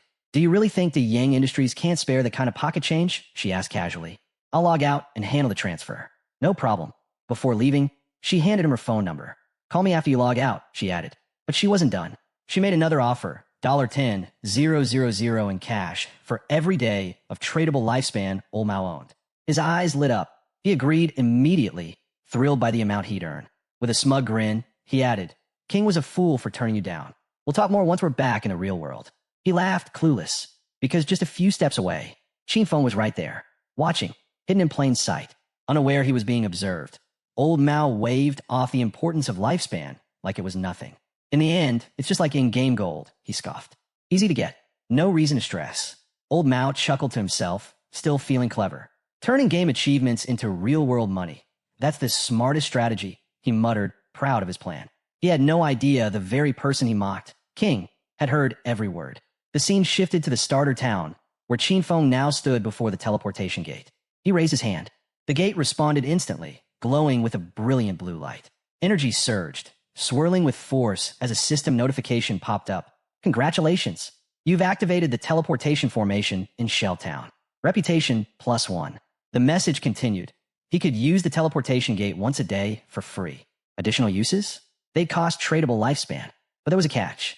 No other gates had been activated yet. For now, teleportation was useless. Qin Feng narrowed his eyes. He knew how the system worked. It was a two-way connection. Just unlocking one in didn't do much. Someone else in another starter town had to hit level 5 and activate their gate too. And he remembered exactly who might do it. Song Fay. In his past life, that guy had started in Firefly Town. Qin Feng wasn't going to sit around and wait. He set up an alert altar, locking it on a Firefly Town's gate. The moment it lit up, he'd know, and he'd be ready. As he walked deeper into town, his focus sharpened. For most players, town-to-town travel was the goal. But not for him. His true objective was level 10. That was the threshold. Once he reached it, he could enter the God's abandoned realm, a hidden space where he could finally awaken his authority. That's when the real game would begin. Later, he opened his market stall. A new system alert echoed out. A player has opened a limited time stall. Equipment and skills available for the next 10 seconds. Nearby players lit up with excitement. "Qin Feng's back. I've been saving my lifespan just for this." One boasted he had 150 days saved up. Another recalled how last time, Qin Feng sold the Ice Cone spell, which helped Gray skyrocket to second place on the leaderboard. Then came a jackpot. Someone discovered a silver tier skill book, Battle Roar, a warrior exclusive ability. Without hesitation, he bought it. Battle Roar has been sold for 300 days of tradable lifespan. Gasps echoed through the crowd. Is a single skill book really worth 300 days? Totally, another player cut in. That skill lets warriors farm like crazy. You'll earn that back in less than 2 days. The crowd understood instantly. Everything Qin Feng sold was high value, and in just seconds, the entire shop was sold out. Qin Feng checked his system panel. In 1 minute, he'd gained 650 days of tradable lifespan. Total, 2,174 days. Still, he wasn't satisfied. To carry everything, his attributes, skills, and gear, into the real world, he needed much more. As the crowd slowly dispersed, some players grumbled, upset they missed their chance. "Will you open your stall again?" one asked. Feng gave a nod. "I will." Just then, a voice cut through the noise. A female player stepped forward. "I've got something special," she said confidently. "A treasure. Want to make a deal?" As he turns around, his eyes land on someone familiar. She's part of Wang Meng's team. Almost instantly, the system identifies the item she's holding. A space ring with 12 inventory slots. Not only that, it confirms the ring doesn't take up any backpack or equipment slots. Feng freezes for a moment. He knows exactly what that means. Space rings are incredibly rare. Most players dream of getting their hands on one. Normally, players are limited to just 3 storage backpacks. So a ring that adds space without using a slot? It's priceless. He knows the odds too. Technically, any monster can drop a space ring, but the chances are next to 0. And yet, here's this girl, barely into the game, already holding one, all thanks to her profit class. Her luck is off the charts. Wasting no time, Feng asks how much she wants for it. He already knows the ring's real value. In his previous life, one like this could sell for an unbelievable 3,600 days of tradable lifespan. But her response catches him off guard. She doesn't want his lifespan at all. Instead, she just wants to team up and have him at her as a friend to take down a boss. He agrees immediately. A system prompt pops up. Player Big Plum has accepted your friend request. As they head out of Shell Town, Feng asks her about the boss. Big Plum explains that it's a gold tier monster, though she didn't catch its exact name. It was too far off, but she did see it on an old beat-up boat in the middle of a swamp. Feng's eyes widen. A broken boat in a swamp? Could it be the Golden Ghost ship? That monster is insanely rare. It can spawn at any level, and when it does, the top guilds go all in just to fight for its powerful drops. Even seeing it once could trigger a massive player war. But judging from what Big Plum described, this one's likely a low-level version, probably around level 5. That would make it the easiest form of the boss to defeat. Still, how did she even find something this rare, so close to the starting zone? His mind starts racing. The ring. Her connection to Wang Meng's crew. The gold tier boss showing up like magic. Then it hits him. Could she be the rumored koi fish from his past life? He remembers the whispers. Back then, people talked about someone in Wang Meng's squad who had unbelievable luck, stumbling across rare bosses, treasure chests, secret palaces, and ancient temples like it was nothing. He always thought it was just a cover story for better intel. But now, looking at Big Plum, he realizes the rumors might have been true. And she's right here in front of him, still deep in thought. He keeps staring at her. Noticing his gaze, Big Plum blushes and asks why he's looking at her like that. He snaps out of it, brushing it off. "Nothing," he mutters, refocusing on their journey. As they pass through the main gate of the starting town, they remain unaware of the shadow lurking nearby. A bald player hidden behind a tree, watching their every move. The scene shifts. A tough-looking group stands gathered, and at the center, a man with long hair commands attention. Surrounded by bald players, he speaks with conviction, bragging about his past wins, including the time he split off from his team and soloed the Sand City Overlord. He tells his crew that if they follow him, success in the game is guaranteed. But before he can say more, the bald scout rushes back. He's got news. Feng just left town with a girl. The boss smirks, letting out a short laugh. To him, Feng is just another rookie getting sidetracked by a pretty face. Without wasting a second, he rallies his group. It's time to strike. Meanwhile, outside the town walls, Feng and Big Plum continue walking. As they go, Feng brings up his conditions for helping out her team. If the boss drops any gear or skill books she can use, they're hers. But everything else? That's his take. Big Plum considers the offer and asks, "What about the others? Like Wang Meng, what do they get out of it?" Feng explains that every party has different roles, and there's no guarantee gear for an assassin like him will drop. If that happens, he'd walk away empty-handed. Not exactly fair in his book. Big Plum nods. She gets it, but she adds a small condition of her own. If any loot drops that fits her captain or another party member, could he sell it to her at a discount? He agrees. With the terms settled, Big Plum says they'll head to the boss once Wang Meng and the rest log back in. But as they continue walking, something dawns on her. She has no idea where they're going. It's only when Feng finally shares their destination that the truth hits her. They're heading straight for the gold tier boss. Big Plum is stunned. It sounds insane. He's an assassin, sure. He can vanish. But she's a mage. One solid hit and she's done. The thought of taking on a gold tier boss this early, with just the two of them, feels like suicide. But Feng doesn't flinch. His tone is steady, confident. He tells her he has no intention of letting her fight. She'll stay at a distance, safe, while he handles everything himself. Even with his assurance, Big Plum finds it hard to believe. She knows he's strong, but soloing a gold-tier boss? That's unheard of. Just as she's about to say something, Qin Feng suddenly stops. His expression shifts. Without a word, he activates latent image and vanishes into thin air. Big Plum blinks. 1 second, he was right next to her. The next, nothing. She spins around, confused. Qin Feng, she calls out, but there's only silence. From behind a tree in the distance, a group of bald-headed players watches the two from the shadows. Their leader grins confidently, sure they've got the upper hand. Then, one of them speaks up. Qin Feng's gone. They scan the area, baffled. The boss just shrugs it off. He ditched her, he says smugly. Left her to fend for herself. With a wave, he commands his men to move in. The plan? Grab Big Plum, have her fun, then worry about the rest. As they close in, he reminds them of his promise. Stick with him, and life's easy. Now, even girls are falling into their laps. But just as they break into the clearing, a dark silhouette appears right in front of them. The leader skids to a stop, his grin fading fast. His eyes lock on the swirling black aura ahead, confusion creeping in. What is that? Before they can even react, Qin Feng activates Instant Shadow. In a blink, it's over. A cold flash cuts through the air, clean, deadly. The group drops where they stand, torn apart before they even realize what hit them.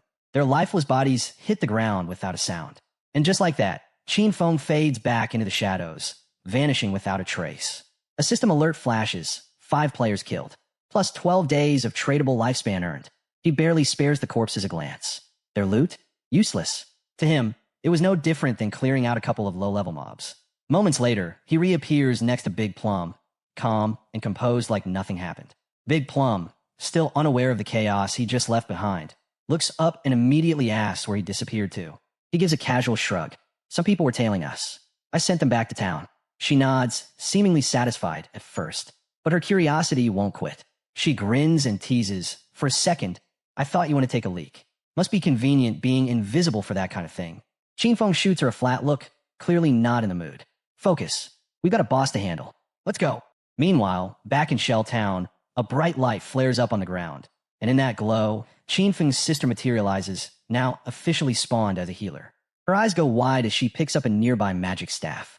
The weight, the feel, it's all real. This world wasn't just immersive. It was reality. Other players glance her way, noting the arrival of another new face. She's thrilled, especially after discovering she's landed the rare hidden class, Sacrifice. To her, it has to be powerful. With this, she's sure she'll finally catch Song Fay's attention. But her excitement quickly turns bitter. Where was Song Fay anyway? Did he know the secret behind the different starting points? Her expression twists with frustration. Qin Feng had always hovered around her, never giving her space. But now, in a critical moment, he was nowhere to be found. Useless. Still, she pushes the thoughts aside. She has a hidden class now, and Zhang Wei had promised to help her level up. From now on, Qin Feng was on his own. She had better things to focus on. Then her eyes land on the leaderboard, and her heart skips. Rank 1 Shadow. Level 6. Her jaw tightens. Zhang Wei was only level 3, yet kept boasting like he was some kind of top-tier player. But this Shadow, he was the real deal. She quickly starts thinking. If she could just stay close to Shadow, she'd level up far faster than anything Zhang Wei could offer. But one big question looms. Where could she find him? Not far away. A group of players gathers, murmuring nervously. It's Wang Meng's team, and they're in trouble. Their healer, Sui, has gone silent. No messages. No contact. Wang Meng frowns. They can't afford to stall. Ideas, he asks. One player speaks up hesitantly. Without a healer, fighting mobs is a gamble. Another chimes in, frustrated. We're not Shadow. We can't solo farm. We need to find someone fast. Just as they're debating what to do next, a voice greets them from behind. They turn, and there she is. Qin Feng's sister. And for her, this meeting, it's the perfect opportunity. With a bright smile, she stepped forward and asked, "Need a healer?" Then added casually, "I've got the hidden class, Life's Sacrifice." Meanwhile, deep in the forest, Qin Feng and Big Plum stood atop a cliff, peering down into the murky swamp below. Lurking in the water was their target, the Golden Ghost ship. Without warning, Qin Feng vanished using Shadow Sneak. His voice drifted to Big Plum, telling her to stay hidden and watch for any ambushes while he handled the boss. Big Plum gave a hesitant nod. All right, but be careful. Down below, Qin Feng landed silently in the swamp. A system prompt popped up the moment his feet hit the ground. This area has entered a violent domain. Lifespan loss increased by 100x. Doing the math quickly, Qin Feng realized that every 15 minutes spent here would burn a full day of his tradable lifespan. Not ideal, but manageable. Then came another alert, Golden Tier boss detected. Level 5, Golden Ghost Ship. And just when he thought that was it, a countdown appeared on his screen. 45 minutes, 25 seconds. A timer? For a boss fight? That was new, but 45 minutes was more than enough for him. No hesitation. He activated Instant Shadow Slash and surged forward. Like a thunderclap, he struck the ship, his blade landing clean and hard, racking up 150 points of damage before the boss could even register the hit. He then dropped his stealth, launched a venom dart, and nailed the ghost ship's bell directly. The strike triggered a critical hit and broke his invisibility, while poison damage started ticking steadily in the background. He backed off immediately to re-strategize. The Golden Ghost ship wasn't easy prey. Most players guessed its weak point was its eerie skeletal hull, or maybe the ship itself. But Qin Feng knew better. The true weakness? That ghostly fire bell at the tip of the ship. Sure enough, hitting the bell enraged the boss. With a low groan, it stirred the swamp's waters, summoning massive, spiraling water pillars from below. It was launching a devastating AoE attack. Dodging swiftly between the crushing waves, Qin Feng darted closer. These water pillars packed absurd damage, enough to one-shot early warriors in silver gear. Thankfully, his agility as a shadow class gave him the edge. Then, from the swamp, decaying hands began to rise. Ghosts, 12 of them. Twisted, dripping monsters known as decaying water ghosts. Each one carried the strength of a silver tier elite. He remembered this part well. After every AoE blast, the ship summoned exactly 12 of these undead. And worse, one more would appear every 3 minutes. Let them pile up, and even the best teams would get wiped. But Qin Feng was still cloaked. The ghost didn't even know he was there. Standing in the middle of them, unnoticed, he waited, then struck. Activating Instant Shadow Slash, he zipped through the crowd, tearing through every ghost with pinpoint precision. Back on the cliff, Big Plum could only stare. Her hands trembled, her face flushed. So this was the power of the top-ranked expert, Shadow. He was just too strong.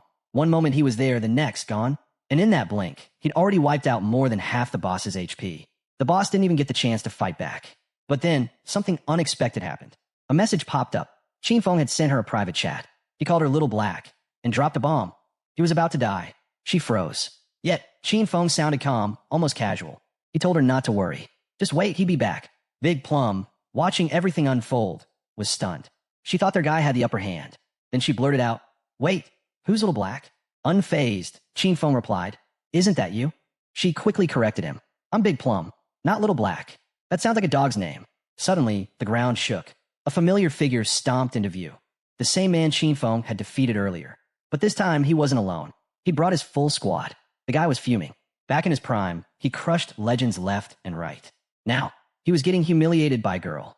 One of his teammates came sprinting up with news. They'd found her. She was standing on a cliff. And down below, that bastard Shadow was challenging the boss alone. The leader clenched his fists. This time, they'd crush him. Meanwhile, deep in the swamp, the boss roared. Its ship's bell gleamed, echoing through the bog. Qin Feng had reached stage 4, toughest phase yet. The boss swung its or high, sending shockwaves as its health dropped to half. And then it unleashed its ultimate, Soul Surge. Huge waves rolled through the swamp. Big Plum's eyes widened in horror. The surge shattered Qin Feng's invisibility. Beneath him, the water churned and then erupted. A massive pillar of water exploded from below, trapping him inside. The damage hit hard, 1,059 points gone. System alert, you have died. Qin Feng lost 326 years of non-tradable lifespan and 1,087 days of tradable lifespan. Back on the cliff, the leader grinned. Serves him right, he thought. Qin Feng had gotten cocky after being praised as an expert. But now, he was dead. Just another fool who thought he could solo a gold-tier boss. Then they saw it. Qin Feng's lifespan orb glowing on the ground. They sprinted for it like madmen. None of them expected Shadow to be loaded. That orb had to hold over 100 days of life. With the boss at low health, they figured they could finish it off and scoop up the loot. But the moment they stepped forward, they were yanked into the air. The leader blinked. What just happened? A second later, they were back in Shell Town. Everyone was stunned, furious. No one understood how that boss was this strong, or how Shadow had managed to cut its health in half. Some hadn't even made it 5 seconds before that water pillar wiped them out. The swamp? Crawling with mobs. It was suicide. Still, the leader wasn't ready to back down. He clenched his jaw and barked the order. They were going in again. Just then, someone leapt into the scene. It was Qin Feng. He was already back in the swamp. But something fell off. All around him were glowing lifespan orbs scattered across the ground. Puzzled, he opened the chat and messaged, "I'm back. But what's with all these lifespan drops?" Little Black was just as surprised. "You're back already?" she replied. Then she explained. Those orbs were from a group of players who'd charged in like heroes, only to get obliterated by the boss's water pillar. Feng smirked. So they overestimated themselves, he thought. But the sight also stirred a memory. He'd been through this before. In his past life, the ghost ship had given him hell. The boss was still wandering nearby. Feng kept his eyes on it, calculating. He knew the golden ghost ship only used its immobilization skill once. After that, the rest of the fight was easier, at least in theory. But once its HP dropped below half, there was always a chance it would vanish and reappear somewhere else. That made it nearly impossible for most players to kill it solo. No time to waste. He fired a poison dart, striking the ship's bell dead center. The boss let out a screech and began charging another attack. Feng slipped into a shadow sneak, vanishing from sight. He watched carefully, reading its every move. Then shadow slash. One clean strike. He'd already memorized its patterns. No hesitation. Meanwhile, the cliff wasn't empty anymore. The same group of players had returned. One of them shouted, "Boss, he's fighting it again." The leader narrowed his eyes. This was their chance. If they played it smart, they could take out both the boss and Feng. But someone else wasn't going to let that happen. Little Black had had enough. Shadow was close to finishing the fight. She wouldn't let these clowns ruin it. She gripped her staff, focused her magic, and summoned thunder. A bolt of lightning cracked down from the sky, hitting the men squarely. Smoke curled off their scorched armor. The rest froze, stunned by the sudden blast. The leader, furious, shouted, "Who did that?" One of his guys pointed. It was her. He grabbed his axe and roared, "Kill her." Little Black's eyes widened. She turned and ran, yelling for help as the men chased her down, vowing to tear her apart. But she wasn't alone. From behind a nearby tree, a figure watched everything unfold. Another man stood just behind him. As the chaos came closer, both of them ducked back into hiding. Back at the swamp, Feng was still locked in battle. He kept his distance, eyes sharp. The boss was on its last legs. Just as he'd guessed, this level 5 Golden Ghost ship wasn't an easy solo kill. His damage was too low, and the fight had dragged on, long enough to draw an audience. He spotted the crowd gathering on the cliff, same ones who had just died. And to the side, more players lingered by the swamp, clearly waiting for him to finish the boss so they could swoop in and take everything. But it was too late. The poison was working. The boss's eyes began to glow, and then its body started to fade. System alert. Golden Ghost ship, gold grade, defeated. Feng's screen lit up. 4,800 experience points. He hit level 8. 7 evolution points. 216 days of tradable lifespan. Not bad. He slipped in a shadow sneak again, his form vanishing. It had been a dream run, but he knew he'd slightly miscalculated. Then, a global system message boomed across the server. Player Shadow from Shelltown has defeated the first gold grade boss. Reward, +3 reputation. All eyes turned. Players across the map froze. Who the hell was Shadow? And why was he so strong? Many were furious. The first gold boss kill should have come from Han City, not some nobody from Shelltown. In Shelltown, Wang Ming stared at the alert, dumbfounded. Just a little while ago, Shadow had been soloing a bronze boss. And now, a gold boss, down solo. The gap was unbelievable. Somewhere else, Feng's sister saw the message. Her eyes lit up. He really is the strongest, she thought. If Shadow helped her level up, maybe she'd finally get the chance to see brother Song Fay again. Back in the swamp, the boss's body vanished, leaving behind shimmering lifespan and piles of loot. Hidden nearby, the enemy leader smirked. Jackpot. So much loot just sitting there. But Shadow wasn't picking it up. He must have gone invisible again, cautious after spotting them. The leader turned to Guang. Use your skill. Find him. We're taking everything. Guang nodded, pulled out his bow, and activated Phantom Horned Eagle. The arrow flew through the air, transforming mid-flight into a glowing eagle. It exploded, releasing spectral feathers that floated across the swamp. Feng narrowed his eyes. So that hunter picked up an anti-stealth skill already? Impressive, but he wasn't worried. His class had an extra point in stealth. Guang's ability was still just level 1. It couldn't detect him. Feeling confident, Guang turned and reported he ran. Must have bolted after seeing us all. The leader waved his men forward. Get to the loot. We'll guard it. Stay sharp. 5 minutes. That's how long it took before unclaimed loot became fair game. If they held the ground, it would all be theirs. They were grinning, already tasting victory, until a shadow appeared. Him. Before they could react, Feng struck like lightning, tearing through their ranks with blinding speed. Silence returned to the swamp. With the threat gone, Feng turned back to the loot. But one thing tugged at his mind. Where did Little Black go? He shrugged it off. He'd find her later. For now, it was time to cash in. He had enough evolution points to upgrade Greedy Hand. Without hesitation, he did. From diamond quality, it rose to epic. The skill now worked on monster corpses with a boosted success rate, 220% to 300%. Greedy Hand triggered an extra loot drop, this time guaranteed to be one tier higher. Qin Feng didn't waste the chance. He activated the skill, watching as the loot around him lit up. With full focus, he gathered all the orbs together, then squeezed them tight. Greedy Hand began absorbing everything, and a grin spread across his face. Suddenly, a flash of light burst from the forest. When it faded, the results were in 21 evolution points, 648 days of tradable lifespan, and 2 special items, Ghostfire Bells. His eyes widened. 2 Ghostfire Bells. Jackpot. These weren't just any items. Once equipped, they prevented lifespan loss on death, cooldown, 1,560 seconds. Even better, they came with 2 powerful effects. The passive ability, Soul Absorption, boosted dropped lifespan by 20% when killing monsters. And with 2 bells, that bonus doubled. The active skill, Soul Shock, let him ring the bell to immobilize all enemies within a 100-meter radius for 3 seconds. Cooldown, 512 seconds. Best part? They weren't considered equipment. They didn't take up gear slots. Both bells used just 1 inventory space. Clean and efficient. Just as he was admiring his haul, a message came in. Little Black. She sounded frantic. She needed help. Shadow snapped to attention. Where are you? He typed, concerned. All he could hear was her panicked voice, screaming at someone to stay away. She was in trouble. The leader and his men had her cornered. They taunted her, mocking her resistance. Then one of them sneered, "Why run? Just give in. We'll take good care of you." Disgusting. Backed against the cliff, she refused to let them have the kill. Without a second thought, she jumped. They stood frozen as her body dropped, crashing hard below. Pain exploded through her. Blood pooled fast. Then, her body began to fade into lifespan particles. The leader leaned over the edge, confused. She really did it? He mumbled, "She's got guts." Back in voice chat, Little Black's voice returned, calmer now. She told Qin Feng not to worry. She'd respawn back in town.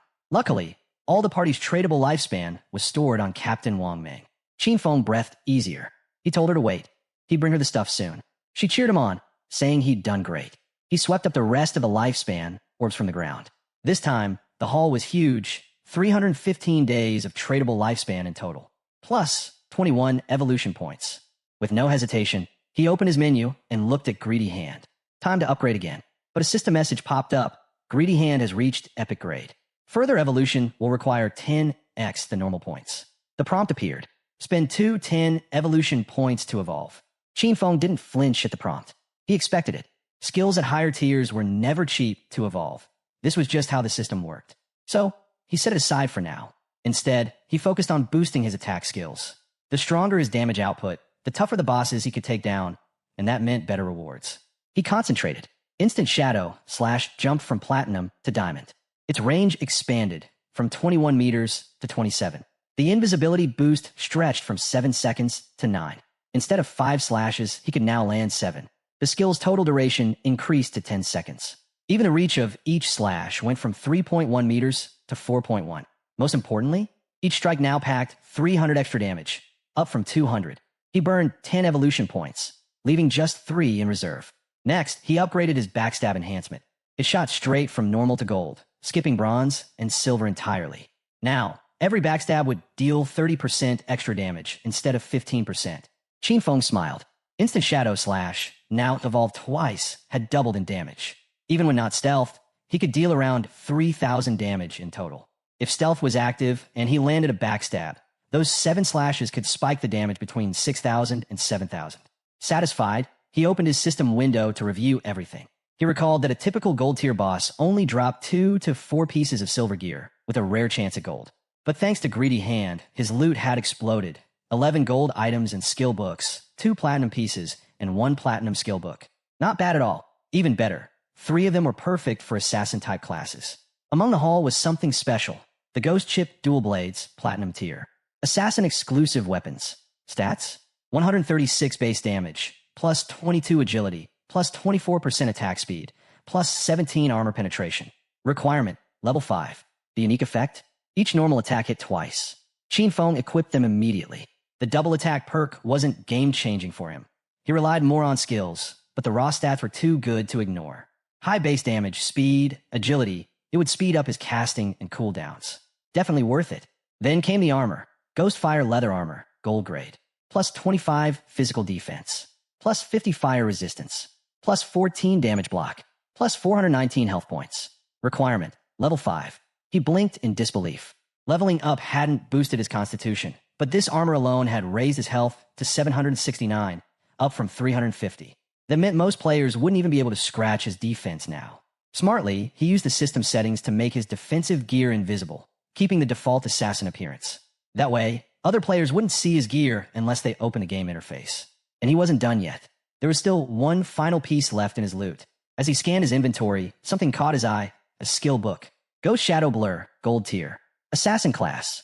It was a passive skill. Boosted dodge rate by 15%, and when a dodge triggered, it granted full damage immunity. Shinfeng grinned. Finally, a real survival skill for assassins. But then he paused.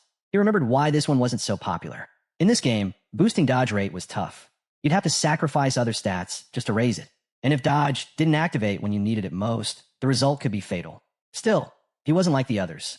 His skills could evolve endlessly. He could stack dodge without weakening the rest of his build. For him, it was pure upside. His body glowed faintly as he moved out of the area, heading back. The rest of the loot, gear for warriors, priests, and archers. He didn't need it, but he knew someone who might. He planned to sell the gear to Wang Ming, offering a 10% discount. Even if they couldn't pay now, he was certain Wang Ming would take it on credit. He was that kind of guy. But really, this whole breakthrough, it was thanks to Little Black. Without her, he never would have found that level 5 ghost ship. He owed her. As he walked past a tree, movement caught his attention. The enemy leader and his crew. Faces twisted in fear the moment they spotted Shadow. They didn't hesitate. They ran. Just as expected, Shinfeng wasn't letting anyone escape. He activated Shadow Stealth, exhaled slowly, and vanished. Before the group could take another step, he struck. Like a thunderclap, he dropped all the subordinates in one instant. The leader panicked. He turned and sprinted. Too slow. Shinfeng reappeared right in front of him. The man skidded to a stop, eyes wide, nose to nose with death. Tears welled up. I'm sorry. I was wrong. Please let me go. I've only got less than a year of lifespan left. But Shinfeng stared coldly. Did you think about your own life when you were out there hunting others? Without another word, he threw a poison dart. The leader dropped, writhing in agony. Shinfeng turned and walked away. A new status appeared, Killer. He had entered the first layer. If he died now, he'd lose 75% of his current lifespan. Still, he remained calm. With a ghost fire bell, even if he slipped up and died once, he wouldn't lose a thing. Back in Shell Town, all eyes were on him. Whispers spread. People had heard the system alert. He was the one who'd killed the gold tier boss. But he wasn't wearing any gear. Some suspected he'd exploited a bug. Others simply didn't know what to believe. As he strolled through the crowd, a man stepped forward. Wait, please. Shinfeng paused. The man smiled nervously, holding out a skill book. We, accidentally bought this assassin skill. Please take it. No hard feelings, okay? The system scanned it. Skill book, Impale. Common tier, Impale. A single target skill. On hit, it added plus 20 attack and stunned the target for 2 seconds. Cool down, 22 seconds. Shinfeng's eyes lit up. A control skill. He took the book without hesitation, nodding slightly before heading on his way. The man who gave it to him and his group turned back, walking in the opposite direction. But tension lingered. One of the men, seething, muttered to Xian Xiao, "We really had to hand over a skill book to that guy. Pathetic." Another nodded. "No one treats us like this." They weren't letting it go. That's when someone suggested rallying everyone they knew. "If we each spit once, we could drown him in it," he sneered. "No need to fear one guy." Xian Xiao's face turned cold. Shadow's leveling way too fast. He's doing it alone, so he must have a secret. His eyes narrowed. "We find him in real life. Kidnap him, get the truth, and make him farm lifespan for us." The others were stunned, but one of them grinned. "Genius." Xian Xiao smirked. "He doesn't sound local. Definitely not from our circle. Probably dirt poor." That sealed it. They'd sent a professional beauty to lure him in. Someone irresistible. A setup. Meanwhile, Shinfeng reunited with Little Black. He smiled and asked her to accept a trade. He had something to give her. Her eyes sparkled, but she gently corrected him. "I'm not Little Black. I'm Big Plum." He handed her a powerful skill sealed in a necklace. The moment she used it, flames erupted from her staff. Her damage soared. Even her mana regeneration had doubled. She was thrilled, thanking him sincerely. Shinfeng waved it off. "Just keep him my promise." Then he asked the space ring. Still smiling, she pulled it from her inventory and handed it over. "You can keep it," she said, cheeks flushed. Then, with a small laugh, she shared something unexpected. While running through the forest earlier, she'd stumbled on a hidden cave. Looked like the entrance to some ruins. Want to check it out? That caught his attention. First a ghost ship, now a ruin. This girl really was a walking Lucky Charm. And she had no reason to tell him, unless she truly meant to share the benefit. If he hadn't gifted her those 2 gold-grade items, she probably would have kept it to herself. With the new space ring, his inventory hit 27 slots. He asked where Wang Meng was, saying he'd swing by to sell the spare gear first, then check out the ruins. She held out her hand. Captain and the others went to train the new priest. They won't be back for a while. She opened her map, marked the location, and described the spot, behind some bushes, a flat stone slab. While escaping earlier, she had pushed it aside and slipped inside. She'd only taken a few steps inside when the screams started. Terrified, she bolted right back out. If she hadn't, they might have caught her. Hearing that, Qin Feng vanished on the spot. He wasn't waiting. He'd go check the ruins now and trade with Wang Meng later. Little Black blinked in confusion as he disappeared. Qin Feng left Shell Town and made his way into the forest. Originally, he planned to grind until level 10, but that was no longer necessary. With a ruin in play, the rewards beginner towns had 3 main ruin types: tombs, cursed ruins, and temples of faith. Didn't matter which one it was. Inside, there'd be mobs. Most were bronze tier, sometimes silver. For him, it was a gold mine of lifespan and evolution points. Following the map marker from Little Black, he soon reached the entrance. No hesitation. He stepped inside. Once again, the 3 ruin types flashed through his mind. Tombs packed with relentless monsters and often capped off with a gold boss. Cursed ruins, full of beings twisted by ancient and evil gods. Some had been human once. And temples, those were complex. Their walls covered in murals. Devotees of ancient deities filled the halls. At the very end, special items or rare skill books. As he walked, Qin Feng scanned the walls. Murals. He narrowed his eyes. A temple of faith. And these carvings, they looked familiar. Roars echoed through the corridor as he advanced. The symbols on the walls confirmed it. This was a temple of the ancient god of judgment. The same source as his Eye of Judgment. Elsewhere in the forest, Wang Meng and his party were locked in battle. He raised a shield, bracing against a monster's heavy assault. The impact rattled through his arms. Then, with terrifying speed, the beast lunged again. Its claws slammed into him, sending him flying. He crashed to the ground with a sickening thud. Seeing their captain injured, the archer panicked. Healer, heal now. Qin Feng's sister froze. Gripping her staff tightly, she stammered through tears. H, how do I do that? The monster moved in again. The swordsman barked a command. Use your skill now. But she dropped to her knees, shaking. Her staff clattered to the floor. She didn't cast. She cried. The monster didn't wait. With one more devastating attack, it wiped out the entire party. They were all instantly teleported back to Shell Town, furious and humiliated. Not far off, Little Black spotted them returning and waved with a smile. Back already? She teased. Shadow's still out. No point trying to buy gear yet. But the archer, boiling with rage, stepped forward. The archer jabbed a finger at Qin Feng's sister, his voice sharp and angry. I've never seen anyone this useless. You don't even know how to dodge, let alone use your skills. Xian Xiao's eyes welled up. She started to cry, completely overwhelmed. Little Black quickly stepped in front of her, frowning. Why are you being so harsh? She's new. It's her first time playing. Dying once is normal. But the archer, eyes blazing, snapped back. Move aside. I'm going to scold her until she logs off. The swordsman stepped forward and added, it wasn't just once. We died 3 times in under an hour. That hit Little Black like a shock. Her eyes widened. Then, with a soft smile, she pulled out the necklace Qin Feng had given her. I'll come with you guys, she said, her tone suddenly confident. The expert just gave me 2 amazing things. I'm way stronger now. Trust me, this time we won't die. Wang Meng raised his hand to stop the bickering. That's enough, he said. She's right.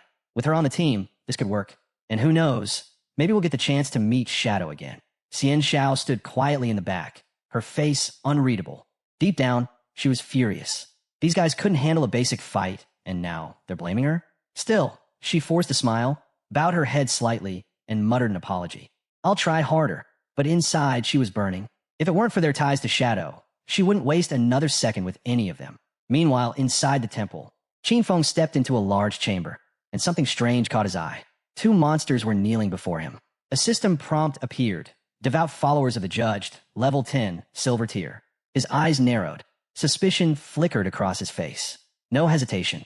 He activated instant shadow slash, his form vanishing. Then he struck, clean, fast. But when the dust settled, the damage was underwhelming. Even with stealth and backstab bonuses, they barely lost any health. Not surprising. These were level 10 silver bosses, and together, their health pool was even larger than the Golden Ghost ship. But something wasn't right. The monsters knelt again. Even stranger, he was still cloaked in stealth.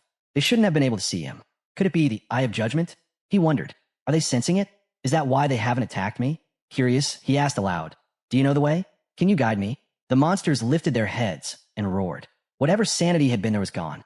Their bodies were twisted, corrupted. They had been holy once, but now? Just mindless beasts, obsessed with stealing lifespan. Their glowing eyes locked onto something outside the room. And then, they turned and bolted. Right outside, a group of players had just arrived. The devout followers sensed them and charged. The players' eyes went wide. Silver tier? Someone shouted. We can't fight that. Panic set in. They turned to run, just as the monsters reached the doorway. They never stood a chance. The monsters lunged and toxic mist poured out, melting their bodies on contact. One by one, they vanished. Lifespan orbs left behind in their place.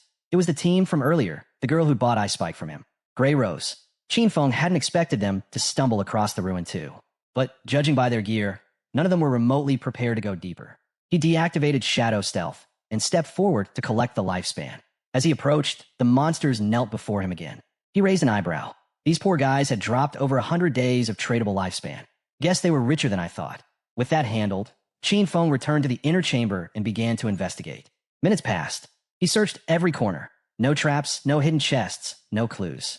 Just those two silver tier bosses. That was it. His eyes narrowed in frustration. No loot, no secrets, just two tanky mobs. Fine. He threw 2 poison darts, nailing the monster straight in the head. No more mercy. A system alert popped up. 4,000 experience points. Level up. Now, at level 9, he earned 4 evolution points and 188 days of tradable lifespan. Then came the real reward.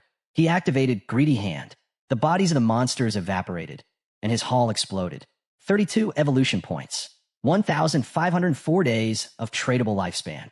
For gold tier items. 10 silver tier items. He reached out and summoned a pendant from the pile.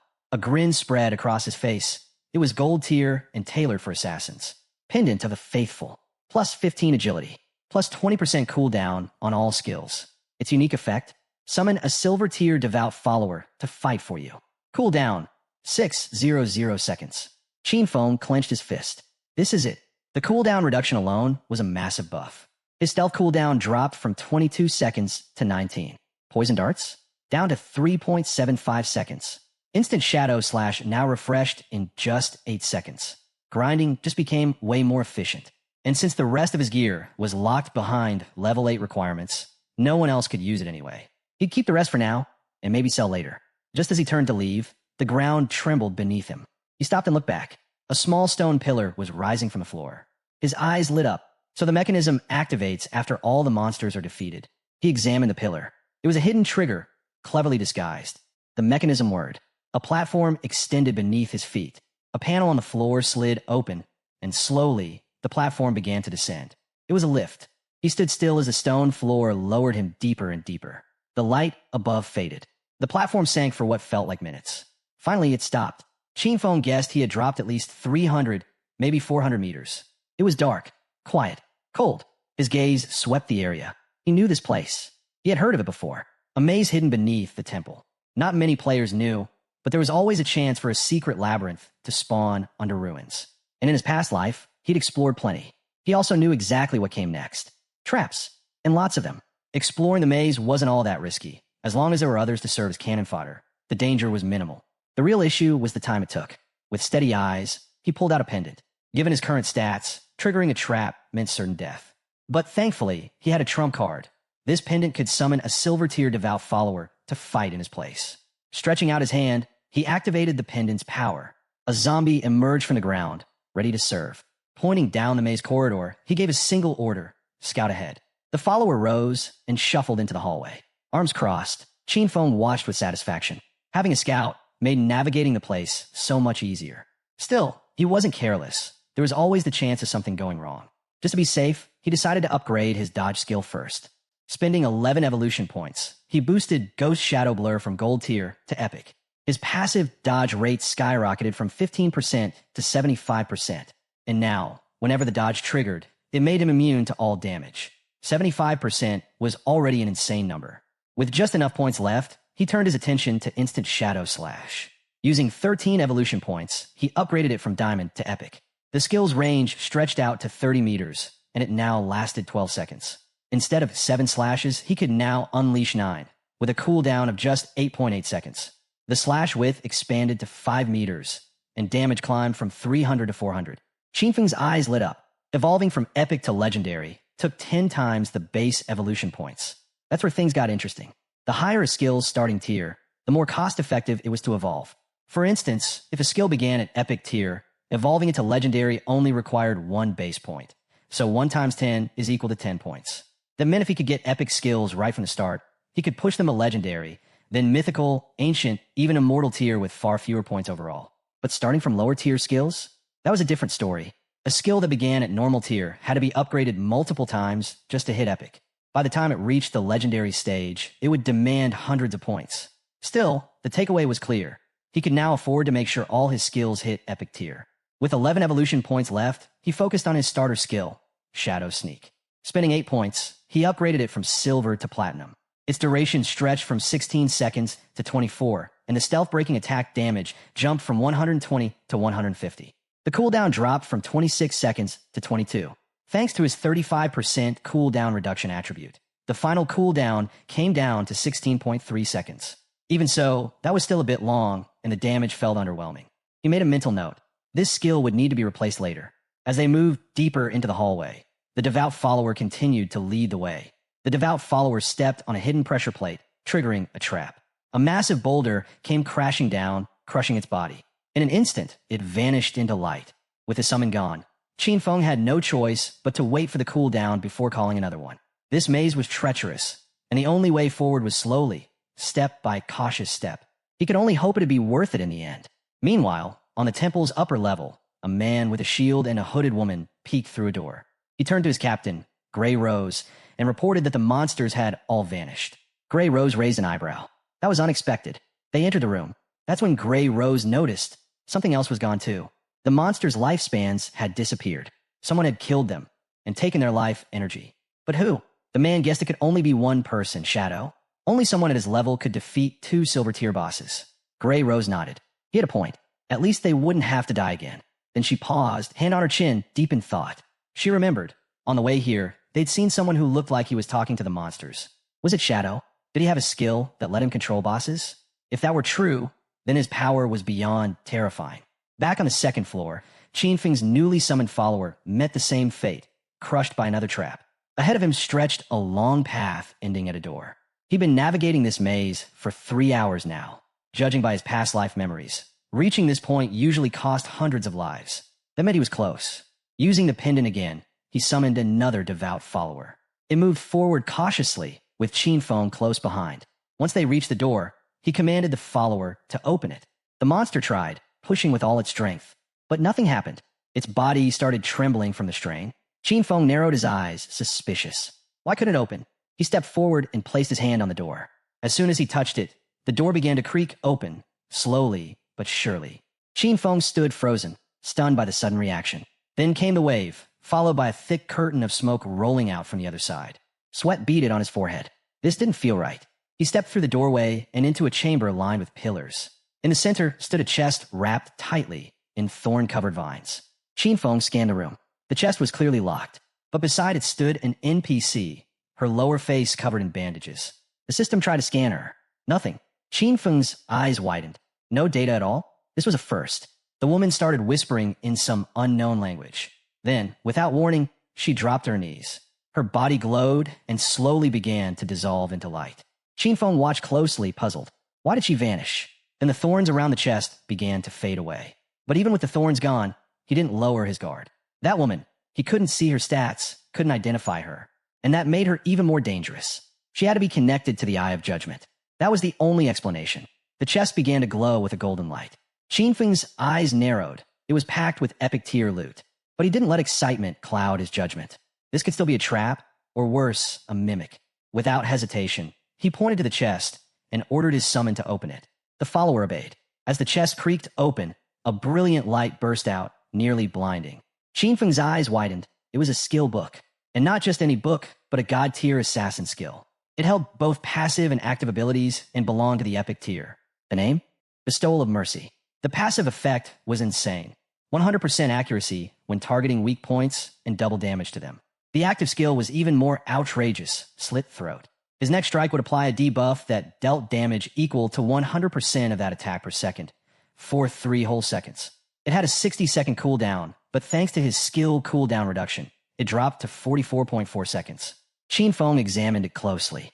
The passive doubled the size of every enemy's weak spot, making precision strikes nearly guaranteed. But the active was the real monster. If he landed a 300 damage attack, the Slit Throat effect would deal 300 per second for 3 seconds. That's 900 bonus damage, triple the original hit. He kept reading. Multi-hit moves like Instant Shadow Slash would only trigger Slit Throat on the first hit. Still, this skill was only at the epic tier, which meant evolving it to legendary would cost just 10 evolution points. This was jackpot level loot. His burst damage had just taken a massive leap. With that, Qin Feng turned toward the exit. It was time to head back. All of this had been made possible because of Little Black. He figured he could return the favor by selling her party some leftover gear. Opening the chat, he messaged her, asking her to tell Wang Ming to head back to town. When word got out that Shadow had cleared the ruins, the others quickly made their way back too. As Qin Feng arrived in the starter town, he was stunned. A huge crowd had gathered, players from all over. Everyone wanted to add him as a friend. Some even offered to be his loyal followers, promising to support him however they could. Even the chairman of Shanghai City's Runding Group showed up, formally inviting Shadow to join their corporation. Fans from Firefly Town had traveled just to meet him. Players from distant towns asked to form teams. That's when he realized the teleportation gates between towns had finally been activated, which meant he could now head to Firefly Town, to Song Fay, without delay. Without another word, he vanished. Using his invisibility skill, Qin Feng melted into the shadows, slipping away while the crowd erupted into chaos. Arguing, shouting, blaming each other for scaring him off. He reappeared near Little Black. She noticed him instantly and raised her hand to alert her captain. "The expert Shadow is here," she said. Then, something caught Qin Feng's eye. His sister, Qin Xiaoyu, was there. She greeted him with a soft smile. His mind flooded with questions.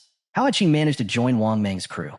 If anything happened to her, Wang Ming's team could be wiped out. He had to stay sharp. Everyone knew how dangerous it was to be associated with Shadow. His true identity had to stay hidden. Out here in the real world, he couldn't use any of his in-game powers. And with so many eyes on him now, even a kitchen knife could spell the end. Qin Xiaoyu couldn't help blushing. Just standing near him, she could feel how strong he was. Compared to him, Wang Ming's party felt utterly worthless. She figured that if he were willing to carry her, she could reach Song Fay in just a few days. Using the system chat, Qin Feng sent a message to the captain. The gear he'd brought was a perfect match for their party's classes, and the skill books would give their combat power a massive boost. He set the price, 2,200 days of lifespan. Wang Ming hesitated. That was steep, especially for silver and gold tier players like them. Right now, they couldn't afford it. But Qin Feng simply waved it off. They could pay him later. Grateful, Wang Ming bowed his head. He didn't know how to repay Qin Feng's kindness, but promised that if he ever needed help, all he had to do was ask. The party's swordsman couldn't stop grinning as he equipped a gleaming golden helmet. He couldn't believe he was wearing gold tier gear already. Wang Ming himself equipped a gold tier skill and instantly saw his DPS triple. Tears welled up in his eyes. Shadow even let them buy on credit. It meant he trusted them. Wang Ming checked his inventory, looking for items suited to priests, but found nothing. Qin Xiaoyu looked confused. The party's archer was fuming. She was only around to leech XP, and now she had nothing to show for it. Qin Xiaoyu walked over to Qin Feng and introduced herself as the party's priest. She asked if he had any items for her class. Just then, a system message popped up. Player Little Graceful wants to add you as a friend. Qin Feng's expression turned ice cold. He stared at Qin Xiaoyu for a moment and vanished into thin air. Qin Xiaoyu froze, stunned. Where did Shadow go? She asked, her voice uncertain. Wang Ming tried to reassure her. Maybe he just didn't get any priest drops this time. Next time might be different. But the archer wasn't so kind. She said what everyone else was thinking. Shadow had deliberately ignored Qin Xiaoyu for Little Black. Qin Feng really did move like a shadow, appearing and disappearing like a dragon. As he slipped away, he knew exactly what he had in his inventory. A gold tier pre-staff and a gold tier pre-skill book. But there was no way he was giving them to Qin Xiaoyu. As he progressed, his bag would only get more packed with high tier gear. Selling individual pieces one by one was a waste of time. That's why Wang Ming's connection to the authorities was perfect. He could offload gear in bulk through them. He wasn't about to let Qin Xiaoyu jeopardize that partnership. What he needed now was a real priest for Wang Ming's team. someone he could count on. His eyes sharpened. He had to find little Xue, Gu Yixue, the former manager of the Godslayer Guild in his past life. She held a rare class, White Aven Priestess, with a mystical white bird that could heal and buff in battle. She was the only priest he'd ever seen take down epic tier bosses alone. Compared to her, Qin Xiaoyu was nothing. He activated the teleport gate. Time to track down little Xue. Little Xue was from Firefly Town, just like Song Fay. If Qin Feng could track her down, he'd slot her right into Wang Meng's party. Wasting no time, he stepped through the teleport gate and arrived in Firefly Town. The place was nothing like the starter town, livelier, louder, and packed with opportunity. As he walked through the streets, he overheard 2 players in a rush. A silver tier boss was down to half HP. They couldn't let anyone else steal the kill after all their effort. One of them cursed under his breath, blaming Song Fay. Apparently, that scumbag had brought a whole army of fangirls again. There was no way to fight fairly against him. No one knew how a nobody like Song Fay managed to attract such a blind fanbase. Qin Feng smirked. He'd just gotten here, and already there were signs of Song Fay. He quietly followed the 2 players, eventually reaching a place called Wailing Valley, a level 5 zone crawling with Emberians and shackles.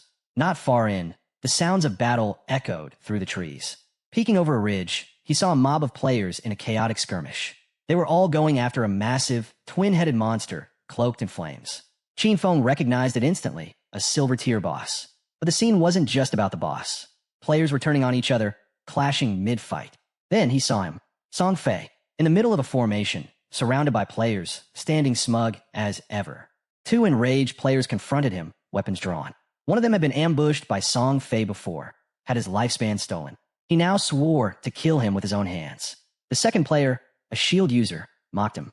Think hiding behind your mage girls makes you safe? He sneered, revealing he had a god-tier anti-aging skill. But before he could take a single step, crack!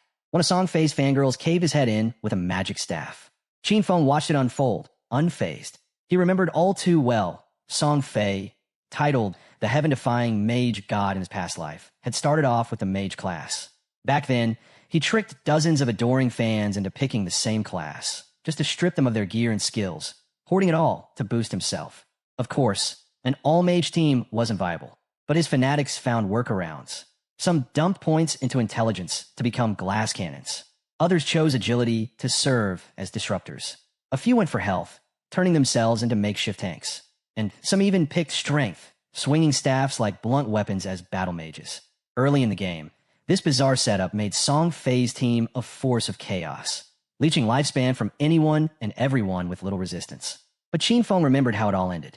Most of those fangirls, gone, burned out and dead within weeks. Back in the valley, Song Fay raised a hand and pointed at the boss. With a soft, fake smile, he sighed, "My heart hurts seeing how hard my fans work. Let's end this fast, so they can finally rest. The world should be full of love, not violence." The twin-headed Emberian started lumbering toward his team. One of his fans, teary-eyed, declared that he was the one who deserved peace. He worked so hard, they couldn't let him suffer anymore. She raised her staff and aimed at the monster. For Song Fay, they all followed her lead, unleashing spells in unison. Their goal wasn't loot or XP. They just wanted their idol to become a king, and they'd follow him to the ends of the game to make it happen. The monster reared back and opened its jaws, unleashing a torrent of fire aimed straight at Song Fay. His eyes widened, he was caught off guard. But before the flames could reach him, one of his fangirls rushed forward and took the hit head-on. Her body began to disintegrate, fading into particles of light. Song Fay grabbed her hand and put on a sorrowful expression. With tears in her eyes, the girl swore she'd do anything for him, anything to help him rise to the top. Nearby, a chubby girl clutched her staff tightly and shouted to the others, "Get angry! If we kill this ugly beast, Brother Song Fay will reach number 1. They erupted in cheers. Weapons raised, they vowed to conquer the world and rule the heavens at Song Fay's side. Spells rained down like a storm, lightning strikes hammering the twin-headed monster. Song Fay watched the boss's health fall and smirked. It was finally going to die. Still, he couldn't help but wonder, how had Shadow, a solo player, taken down a gold-tier boss on his own? It had to be a bug. He was only level 7, even with all his fans helping. Meanwhile, Shadow had somehow shot ahead to level 9. But no matter, this kill would push him to level 8. If Shadow stayed stuck, he'd finally surpass him and take the number 1 spot in this curse game. That's when it happened. A shadowy hand clamped over Song Fay's mouth from behind. In one clean motion, Qin Feng decapitated him. Then, without missing a beat, instant shadow slash tore his body apart. Blood gushed from Song Fay's mouth as his fans stood frozen in horror. Before they could even scream, Feng moved like lightning, slicing through the fans and the boss with ruthless precision. A system window popped up. Boss defeated. Plus 1,500 EXP. The silver tier monster collapsed, its body unraveling into raw lifespan energy. Everyone watched, stunned. Shadow had wiped them all out in a single strike. Their attacks had barely scratched the boss, maybe 100 damage at most. But Shadow? His hit had done thousands. 10 times stronger. No, maybe more. As the boss's body dissolved into glowing orbs of lifespan, Feng dropped his stealth. Players around the valley gasped. It really was him. The sharper ones realized it hadn't been just a strike. It was a devastating AoE attack. Song Fay and his entire cult of fans gone in seconds. All eyes locked on a Shadow, the same player who'd taken down the world's first gold-tier boss. They knew better than to provoke him. One by one, they backed off. Then some began to cheer, claiming he'd avenged them, that he'd rid the server of Song Fay's toxic squad. Feng knew the truth. They weren't cheering, they were terrified. If he'd wanted, he could have turned his blade on them too. In his past life, he wouldn't have hesitated. Elsewhere, in Firefly Town, Song Fay respawned and immediately collapsed in a panic. System notification. You were killed by Shadow. Minus 1,106 days of tradable lifespan. Minus 18 years, 113 days of non-tradable lifespan. He stared in disbelief. Shadow was here, in Firefly Town. Of all the hundreds of starter towns across the game, of all the towns in Zhanghai City, Shadow had come to his just to steal the kill. As Song Fay's fans respawned one after another, confusion filled the air. The chubby girl stared blankly. Song Fay had died too? One of the others was furious. Why did Shadow attack us? Another speculated that he just wanted the silver tier boss for himself. According to them, Shadow was a coward for striking while Song Fay was distracted. That made him evil. Just then, an archer nervously approached Song Fay. Can I join your party? She asked, revealing that she had the eagle eye skill. She could detect invisible enemies. But his fangirls shut her down immediately. He only wants mages, one snapped. The chubby girl chimed in, saying the archer's monster-killing speed was too slow. She'd only hold Song Fay back from climbing the rankings. But Song Fay held up his arms and smiled kindly. Even if you're an archer, you can still be part of the family, he said warmly. Love can fill everything. He gently took the archer's hand. I felt your emotions, he said. Let's level up together. The girl's face turned red as tears streamed down. She was overwhelmed just standing beside him. Then an assassin stepped forward, declaring she could also turn invisible, and vowed to make Shadow pay for what he'd done. A mage joined in, saying she'd just learned a new Yoi spell. She promised she'd free Shadow in place. Song Fay opened his arms again. Our family is full of love, he declared. Any girl who wants to join is welcome. The crowd of fangirls erupted in tears, swearing loyalty to Song Fay all over again. To them, Shadow was dishonorable for ambushing their beloved leader, and they would make him pay. Next time they saw Shadow, they promised they'd let Song Fay deal the final blow. He had to learn what happened to those who crossed Song Fay. Meanwhile, two nearby players watched the scene unfold. They didn't know what Song Fay planned next, but they were still satisfied knowing someone had taken him down. With so many girls guarding him, they had no idea how it had happened. But once they realized it was Shadow, it all made sense. He's insane, one whispered. But those girls? Totally nuts. Back at the battlefield, a smile crept across Song Fay's face. This time, he would make sure everyone saw it when he took down Shadow in front of a crowd. He'd prove that being strong meant nothing if you fought alone, especially for a solo assassin. How could someone like Shadow possibly beat a glorious mage like him? At that very moment, Feng was still at the boss site, picking through the loot. With greedy hand, he scored big, 16 evolution points, 217 days of tradable lifespan, 6 silver tier items, and 1 golden tier piece. Without hesitation, he spent 10 of his 9 points to evolve Graceful Liberation. The upgrade was huge. The passive weak point correction doubled, going from 100% to 200%. The weak point damage multiplier also doubled. As for the active effect, his next attack would now automatically trigger the slit throat effect. The upgraded slit throat effect was now deadlier than ever, dealing 150% attack damage per second instead of 100% still over 3 seconds. The cooldown dropped from 3 seconds to just 18.5. Even more impressive, the weak point hit correction had risen to 200%, effectively doubling the size of every enemy's weak spot. If amplified further, half the target's body would count as a weak point. Feng suspected even Shadow / might now trigger weak point damage. The skill had started at epic tier with no evolution points, yet now it was legendary. But going forward, the cost was staggering. To evolve a legendary skill to mythical, it would require 200 evolution points, a 100 times increase. Based on that scaling, evolving Greedy Hand, which was still epic, would eventually demand 210 points, and to go from legendary to mythical, 3,400 more. For now, he had just 9 points left. He used 8 of them to upgrade Backstab Enhancement, bumping it from gold to platinum.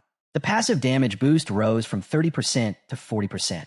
Between the silver tier boss and the wave of players he'd taken down, he had earned over 1,400 days of tradable lifespan. Mission accomplished. It was time to head out. But just as Qin Feng let his guard down, a girl lunged at him from behind. She tried to land a surprise attack, but Qin Feng dodged it with ease. She slashed again. Same result. Stunned by how effortlessly he evaded her, she quickly activated stealth and vanished. Seconds later, Song Fay's fangirls appeared at the top of the cliff, glaring down at him. They shouted threats, swearing to avenge their beloved. Mages raised their staffs. The newly accepted archer aimed her bow.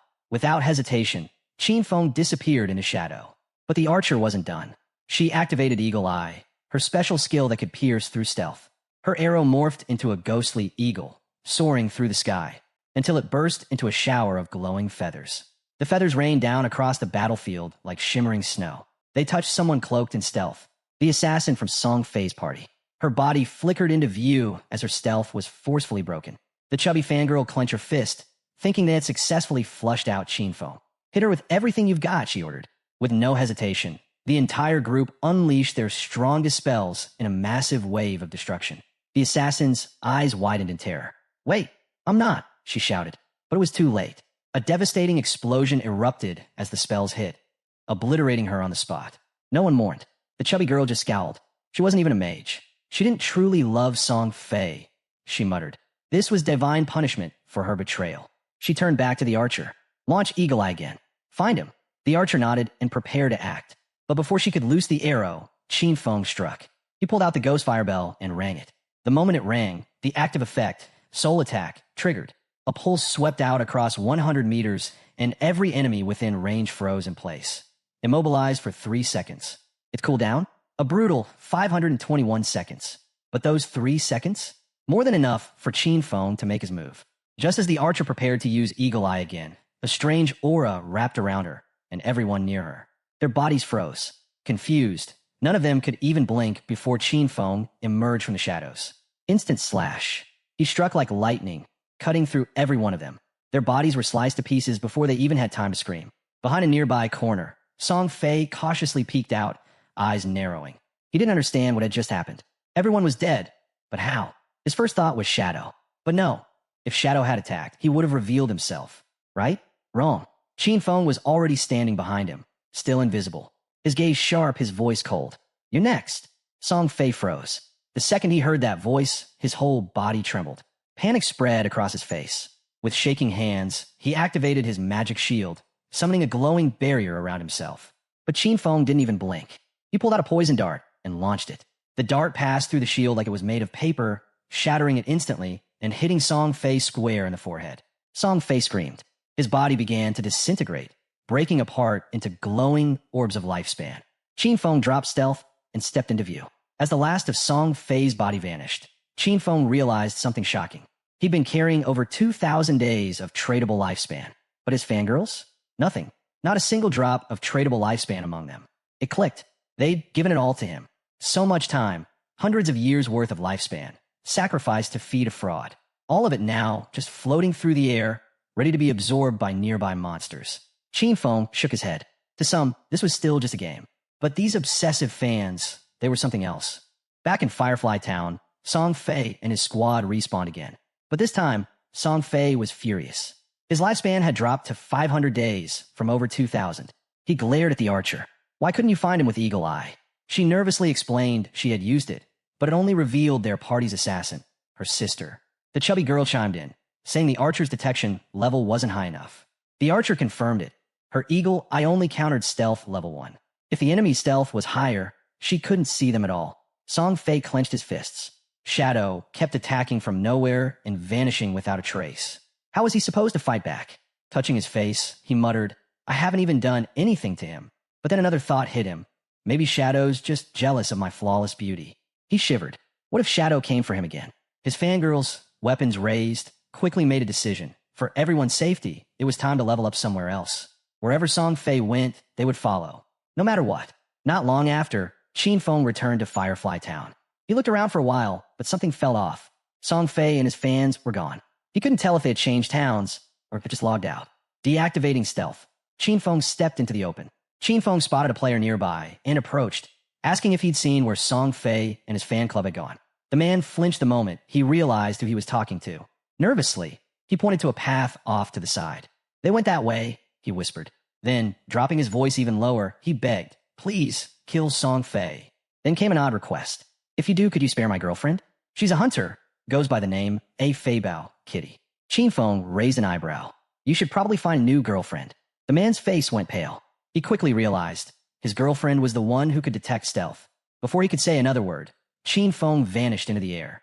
But the desperate man called out, please, I worked so hard to find her. Feng now knew the direction they'd gone, but not their destination. Searching town after town would take too long. Suddenly, he heard the man shouting again, calling for Shadow like a lost dog. Just then, a woman walked past him. Feng stopped in his tracks. It was her, Gu Ishua. He dropped his stealth and smiled. Hey, beautiful. Think you can help me out? Gu Ishua turned, surprised to see Shadow standing there. Feng pulled out the gold-tier priest staff from his inventory. I heard your class can track targets across wide areas, he said. Help me find Song Fay, and I'll give you the staff for cheap. Her eyes lit up. Opening her system window, she looked at him curiously. How do you know I can do wide area tracking? I've never told anyone. Feng tilted his head. Do you want the staff or not? She hesitated. I don't know if I can afford it. Wait, he said. You don't even have 500 days of tradable lifespan? The original price is 700 or 800. She checked her system window and realized she did have 700 days. Deal. They completed the transaction.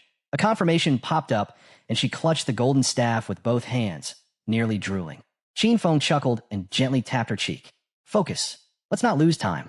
Her cheeks turned red as she nodded and smiled. With her new staff in hand, she began to focus, channeling her ability. An owl familiar appeared and started circling above her. Even though this was their first time meeting, Shadow gave her a strange sense of familiarity. As her owl flapped its wings, Gu Ishua gave him a sideways glance. You're not worried? I'll just take the staff and leave. Feng's expression stayed calm. Don't you hate Song Fay? Her eyes went wide. How did you know that? She couldn't tell if Shadow was someone she knew in real life, but his voice didn't feel unfamiliar. Feng just smiled. Take a guess. She sighed and raised her hand. Too lazy to guess. Just then, her eyes sharpened. The owl flew high over the town and in the distance. Deep in the heart of the canyon, she finally spotted Song Fay and his crew. Her owl had tracked them through the rocky maze and now hovered above their hideout. Wasting no time, she relayed the location to Feng and urged him to hurry. Song Fay might vanish again if he didn't get there fast. The owl had speed, sure, but shadowing them for too long would wear it out. Shadow didn't miss a beat. Don't worry, he said. I'll be there in no time. And just like that, Feng shot off, darting over jagged rocks and rough terrain without missing a step. But then, the owl suddenly stopped. That wasn't normal. Feng halted too. Something was interfering with their trail. Scanning his surroundings, he caught sight of a strange marking carved into a tree. Curious, he reached out to her again. At his request, the owl began to sweep the area. Soon, it spotted 2 more trees, each marked with the same symbol. One 100 meters ahead, another 100 meters to the left. Feng approached them carefully, placing a bit of his energy into each symbol as he touched them. That's when it happened. A surge of light connected all 3 trees. The earth between them lit up, and from the glowing ground, a treasure chest slowly emerged, radiant green light spilling out, golden energy swirling around it. Feng froze. A treasure chest like this, hidden in an ordinary place like Firefly Town? It didn't add up. These ancient divine relics were incredibly rare. When they appeared, chaos usually followed. Either beasts, monsters, or unimaginable rewards. From the owl's vantage point, she was just as stunned. That green glow, it could mean 1,000 days of life, or over 10 million in hard currency. Feng gave her a silent nod of respect. Her instincts had nailed it again. In his past life, a single year of lifespan had gone for 1:10,000. By day 2, that price had skyrocketed to 1:50,000 plus. She wasn't done yet, though. Eyes sharp, she began memorizing the symbols. Whatever hidden patterns they held, she'd uncover them. Back at the chest, Feng opened it.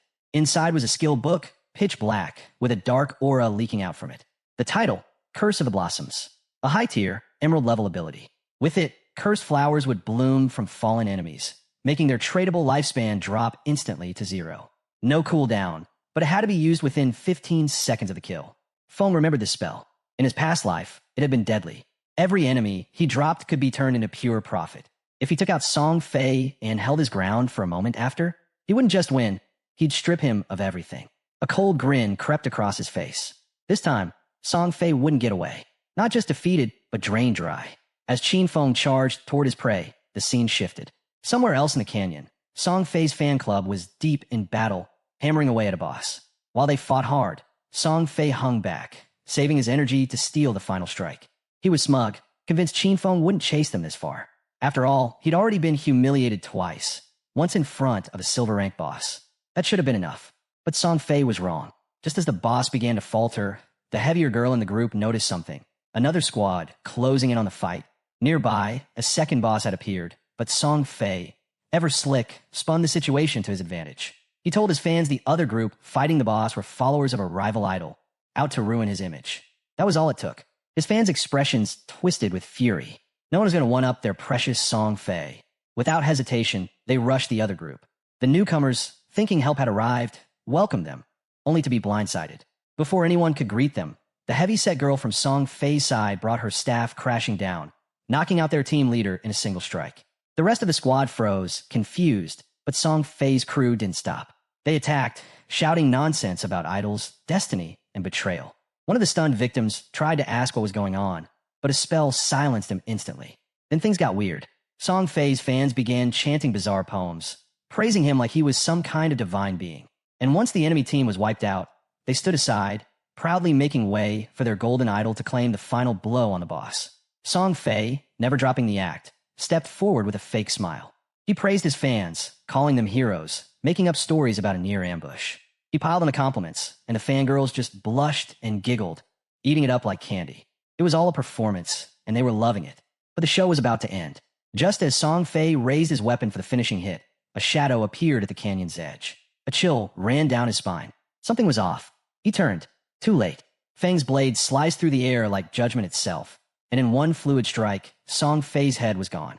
His body hit the dirt before anyone could react. This time, Shadow didn't just walk away. He knelt beside the corpse and activated Curse of the Blossoms. A deep red flower burst from Song Fay's chest, its petals twitching unnaturally as they drained away every bit of his tradable lifespan. The fangirls watched, frozen. None of them could make sense of what they were seeing. Then everything faded. Song Fay reappeared at Firefly Town's portal, dazed and irritated. He couldn't figure out, why was Shadow always chasing him? In his twisted logic, he chalked it up to jealousy. Maybe Shadow couldn't stand how popular he was. Or maybe, just maybe, one of the fangirls had once liked Shadow instead. He convinced himself that Shadow's obsession with Firefly Town was part of some bizarre revenge plot. But then a system alert popped up, and everything changed.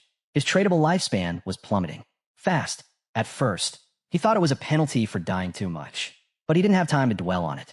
One by one, his fans began arriving at the portal. The heavy mage girl ran up to him, breathless, describing the eerie red flower that had grown from his body, sucking away something vital. That's when it hit him. The cursed flower. The vanishing lifespan. It was all Shadow's doing. Some terrifying new power he'd unlocked. The shock turned to panic. Without wasting another second, Song Fay gave the order. Everyone log off now. If they stayed online and kept losing to Shadow, they wouldn't just lose battles, they'd lose everything. With tradable lifespan dropping to 0, it wasn't just a game anymore. This meant real death. Still putting on the role of leader, Song Fay rallied his fanbase, calling them his family.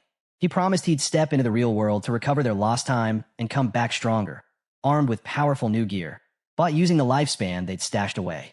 And just like that, the girls were right back under his spell, excitedly imagining a glorious comeback to crush Shadow for good. As Song Fay logged out, anger twisted his face.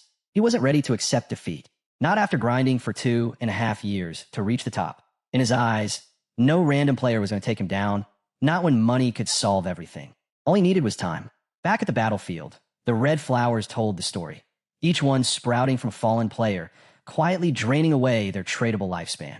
Song Fay's loyal fans had unknowingly handed everything they earned to Shadow, and thanks to that ambush, his killer rank shot up to level 4. At that rank, the penalty for dying meant losing a crushing 96.8% of tradable lifespan. But Shadow didn't care. He gained nearly 1,000 days in one sweep. all because of Song Fay and his blindly loyal followers. They'd done the hard part, fighting the monsters, and Shadow had simply swooped in and claimed the rewards. Still, nothing lasted forever. The crimson flowers had started to wilt, their energy fading. Shadow realized what had happened. The players had all logged out, trying to avoid losing even more. High above, the white owl flew in silence. Xiao Shui had watched it all unfold through its eyes, and even she was stunned. Seeing the top player move like that, it was something else entirely. When Shadow asked her if Song Fay had truly logged off, she confirmed it. The entire group had vanished from the game. "Keep watching," Shadow said quietly. "Let me know the second he's back." Xiao Shui blinked. "Wait, I thought I was done." "Not quite," Shadow replied, a faint grin in his voice. "I just picked up a golden tier priest skill, Sword of Divine Judgment." That got her attention. Instantly curious, Xiao Shui perked up. She wanted that skill. Shadow made her an offer, 500 days of lifespan in exchange. But then he added, "I'll cut that in half if you agree to one thing." Xiao Shui's eyes narrowed. "I'm not trading my dignity." Shadow quickly waved it off. No, it's not that. I want you to join my team as our main healer." Her tense expression broke into a laugh. "You should have just said that." "Sure, I'm in. But if your team sucks, that's on you." "They're solid," Shadow replied. "You'll see." He reached out to reconnect with his crew. Meanwhile, across the game world, in a completely different zone, Wang Ming was celebrating a win. He'd just taken down a poisonous monster and was riding high on the experience boost. Feeling good, he called out for a heal and something to counter the poison effect, but hesitated. Still unsure about her priest class, she froze, unsure of what to do. Wang tried to jog her memory, reminding her that priests had a toxin cleanse. But before she could properly respond, she misclicked. The spell hit a tree instead of Wang. Seconds later, his HP hit 0. He collapsed on the ground, the poison claiming him. All that effort, wasted. Frustration hung in the air. The team stared in disbelief at Feng's sister, still standing blankly near the teleportation stone. After everything that just happened, no one could understand how she'd been that useless. Later, their team leader faced a tough call. They couldn't go on like this. Not with a healer who didn't know how to heal. But finding a capable hidden class priest now? Nearly impossible. The good ones were already taken. Meanwhile, Xiao was completely unaware of the storm around her. Lost in her own world, she was busy daydreaming, seeing herself as some chosen goddess destined to dominate this new realm. Her quick leveling? Proof, she thought, of her rising greatness. In her mind, she'd soon stand beside her brother Song Fay in all his glory. Then, out of nowhere, exciting news arrived, straight from Shadow. Wang Ming's heart leapt. A hidden class healer had agreed to join them. Not just any healer either, a whitebird priest, strong in multiple roles. This was exactly what they needed. The moment Shadow confirmed her location, Firefly Town, the leader didn't hesitate. Sure, it wasn't the best place for leveling, but it didn't matter. They had to regroup. Wang agreed instantly and started prepping for the trip. But first, he had to deal with Xiao. He broke it to her gently, saying they were heading to a higher level zone and Shell Town was just too crowded. He made it sound like her low level was the only issue, careful not to crush her pride. Before she could say anything, the team was already gone, clearly relieved to ditch a priest who couldn't heal. But Xiao didn't take it the way they expected. Not even close. She took their departure as a blessing, convinced they weren't worthy of her greatness. With her inflated sense of destiny still intact, she made a bold new plan. Find Shadow and make him help her level up. Meanwhile, Wang Ming arrived in Firefly Town and quickly linked up with Shadow and Xiao Shui. He handed over the lifespan he'd gained from their last battle, ready to lock in the new team. As they started coordinating, Wang brought up someone new, an ally named Anyu. The second Shadow heard the name, he froze. That name wasn't random. And then she appeared. With a bright wave and an easy smile, Anyu strolled over, instantly catching the attention of both men. Shadow was stunned. The woman standing before him wasn't just any player. She was the Anyu, also known by her other title, Justice Execution. She was the only player with the Dragon Swordsman hidden class. In Shadow's past life, she'd been one of the top 20 players in the entire world. More than that, she played a key role in the official forces of the country. A national figure, respected and feared in equal measure.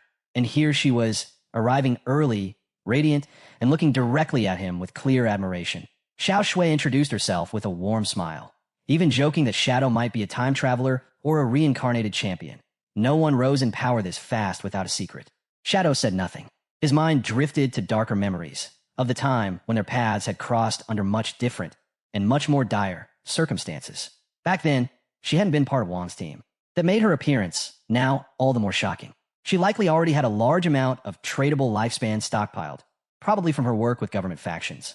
And with a class like Dragon Swordsman, Known for its insane resilience and power, she was the perfect candidate to hold it. Shadow could see why the authorities had chosen her, and he respected it. Anyu didn't waste words either. She looked right at him and said. Anyu's tone was sweet, but her words were firm.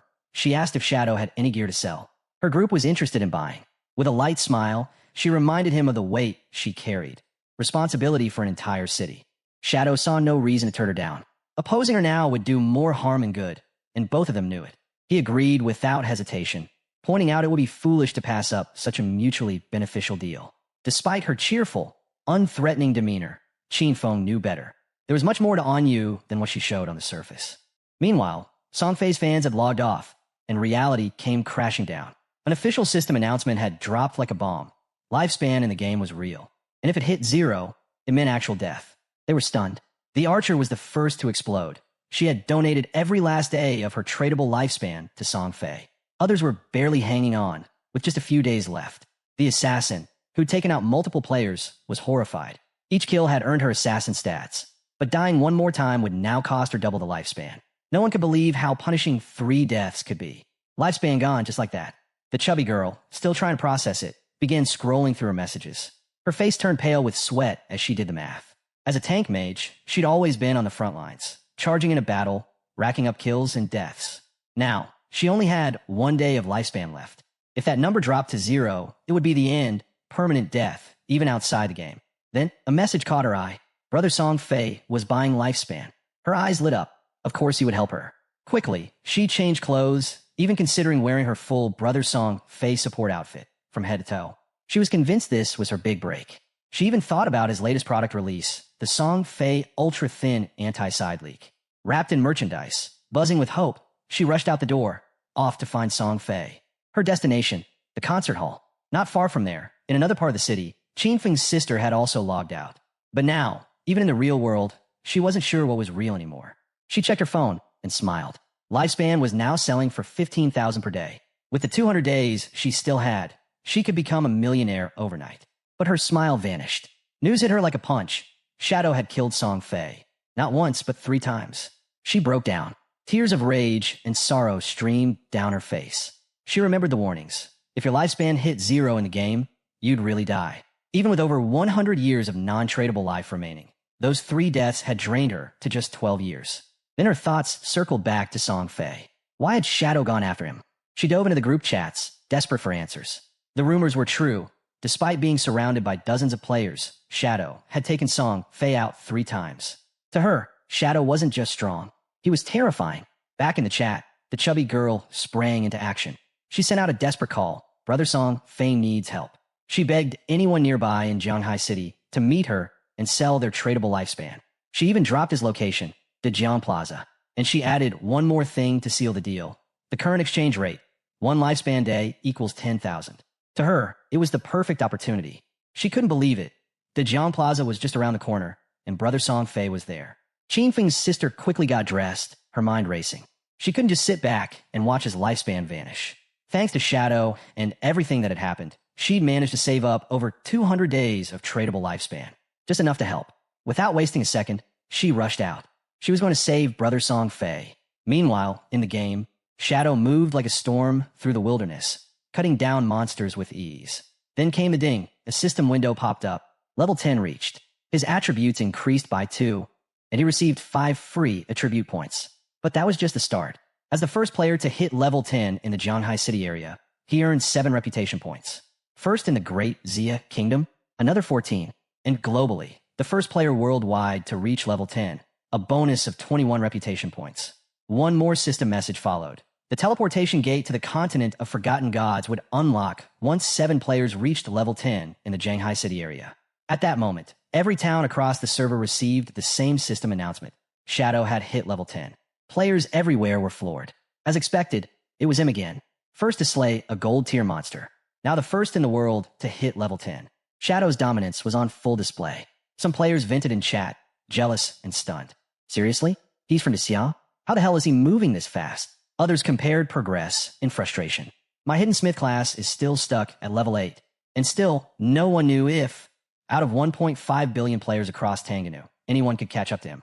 Back at the shore, Shadow stood still for a moment, then opened his status screen. He spent his 5 attribute points and consumed all 13 of his evolution points, bringing the total to 0. The result? His base skill, Backstab Enhancement, evolved from Platinum to Emerald.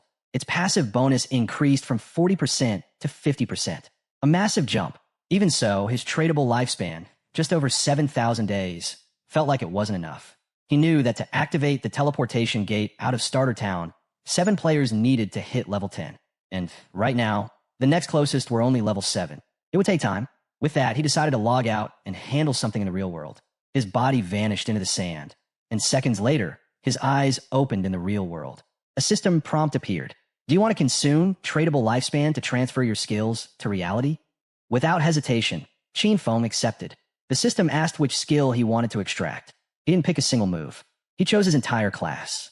In the blink of an eye, 1,000 days of tradable lifespan were consumed. Extraction complete. The Shadow class had been transferred to the real world. Its passive ability activated instantly. His body surged with power. Strength +3. Constitution +3. Agility +8. Spirit +5. Then, he took it one step further. He extracted level X2, and the system responded. Level X2 successfully extracted. To level up further in the real world, Sheen Foam consumed another 2,000 days of tradable lifespan. Immediately, his real-world level rose to level 3, and with it, a fresh wave of stat boosts. Strength +4, Constitution +4, Agility +4, Spirit +4. Then came another system report. He had used 900 days to extract a new skill, Shadow Step, ranked Platinum tier. And another 2,262 days had gone into extracting Venomous Dagger, a deadly silver tier skill. Still, Sheen Foam was satisfied. He had 1,292 days of tradable lifespan left. For now, no other skills could be extracted, but this trade had been worth it. He had only paid the cost for a low-tier ability, but had managed to pull a platinum tier skill in return. His fist clenched tight. The thought of Song Fay still burned in his mind. Now, his base stats were more than double that of the average person. His agility had hit 32 points, pushing beyond normal human limits. With unlimited invisibility and a dagger laced with poison that could hit targets up to 14 meters away, he had more than enough to finish the job. He pulled out his phone and paused. Song Fay was aggressively buying lifespan. It was clear he planned to dive back into the game, maybe even come after him. Feng's eyes narrowed. Song Fay was at the Jang Plaza, only about 7 or 8 kilometers away. At his current speed, he could get there in just over 10 minutes. Then his phone buzzed again. A message from Hu Qibin, the powerful, arrogant supervisor from the company. She was furious. Apparently, the company's top young lady had taken an interest in him, and she couldn't believe he wasn't answering calls. To her, this was his golden opportunity. Why wasn't he cooperating? Feng didn't even hesitate. Blocked. As he kept walking, he tossed the phone aside and let his body melt into invisibility. Let them come looking, he thought. Soon enough, they'd all understand what Forsaken Gods truly was. Hours later, at a Jiang Plaza, the concert was already in full swing. The crowd? Packed with girls. Among them was none other than Qin Feng's sister. On stage, Song Fay sat relaxed beside a smiling blonde woman. She leaned in and joked that she'd heard he'd been killed 3 times by Shadow. But she told him not to worry. Her people were already investigating Shadow's real-world identity. With interest, Song Fay asked how it was going. She smiled. Her people were already en route to Firefly Town, working to establish contact. The plan was simple. Offer Shadow an amount he couldn't refuse. The moment he stepped out to collect the reward, they'd catch him. And when they did, she'd make sure Song Fay had a chance to vent his frustration properly. Song Fay smiled wide. Let me know when it happens, he said. Then he casually asked if she'd heard what Jiang Corporation had been doing, using the same tactic to manipulate players into working for free. Hu Qibin laughed. According to her, the players were pathetic, weak, barely able to gather any lifespan. Working with Song Fay was far better. So many girls gave him their lifespan willingly, some even ready to die for him. Song Fay's laugh turned cold. Then, from the crowd, a man's voice rang out, furious and sharp. Stop! Stop recklessly selling your lifespan. Stop selling your lifespan. The man in the crowd shouted, his voice sharp and clear, cutting through the cheers. He turned towards Song Fay, eyes blazing. You know what this means? He said. Lifespan is tied to life and death. And yet you're out here manipulating people, buying up their time like it's nothing. You're risking lives for your own gain, and we're not letting it slide. We're reporting this. But Song Fay just smiled. There was always one, someone who thought they were the hero. He stood up slowly and faced the crowd, calm and composed. His voice rang out over the plaza. I've seen the concerns, the discussions happening lately, and I understand. My actions, my purchases of Lifespan may have used certain public resources. It might have caused disruptions, and for that, I offer my deepest apologies. A hush fell, but before he could say more, his fans shouted out in protest. You don't need to apologize. You didn't do anything wrong. Still smiling, Song Fay continued with gentle sincerity. I'm truly thankful for your love and support. But more than anything, I want to remind everyone, true love should be rational. It should be uplifting. We need to support our idols in a way that brings light, not harm. Tears welled in his eyes as he pressed on. We all know how this game is affecting the nation. I've been working closely with the authorities, doing my best in the game. That's why I've spent my personal funds to buy Lifespan, to stay in the fight, to become the kind of idol worth looking up to. He paused, his voice heavy with emotion. I just wanted to give something back to you all. I wanted you to find hope, not just in the game, but in real life. Peace, safety, a better tomorrow. But I never imagined it would cause so much trouble for everyone. The crowd grew emotional. Fans began sobbing. He bowed deeply. I'm sorry for the inconvenience I've caused. Truly, that broke them. They yelled at the man who'd spoken up, calling him heartless, a savage. We're giving him our Lifespan because we want to. Don't you dare insult our love. Then the chubby girl stepped onto the stage, defiant. Don't listen to those ridiculous rumors, she shouted. Only brainless pigs believe that Lifespan in-game affects you in real life. What proof do they even have? She placed a hand over her chest and declared proudly, I'm the one who only has a day of Lifespan left. And look at me, I'm fine. Even if the rumors were true, if you don't have the courage to die for Brother Song Fay, then you don't deserve to say you love him. Her words lit a fire in the crowd. A wave of devotion surged. More fans stepped forward, ready to give up the last of their Lifespan. All for him. Song Fay's face lit up with gratitude. He reached out a hand toward her. Being loved by someone like you, he said gently, it's an honor. She broke down, crying as she swore she would die for him. And then it happened. Something whistled through the air. Thud! It struck Song Fay in the head. Silence fell like a hammer. Blood spilled from his mouth. His hair began to fall, scattering like autumn leaves in the wind. Song Fay's body collapsed onto the chubby girl's shoulder. Her eyes went wide with terror. She stumbled backward, landing hard on the ground, her voice breaking into a scream. Panic gripped her. She had no idea what had just happened. Then the truth hit. Song Fay was dead. All around, his fans erupted in chaos. Screams echoed through the plaza. Some tried to run. Others froze, staring in disbelief. It was like the entire world cracked in that moment. The guards rushed to protect Hu Chi Bin, pulling her away from the stage. But even she couldn't hold it together. Tears streamed down her face as she shouted. I saw it. When he died in the game, he was surrounded by a ring of Lifespan. Her voice shook. We have to leave now.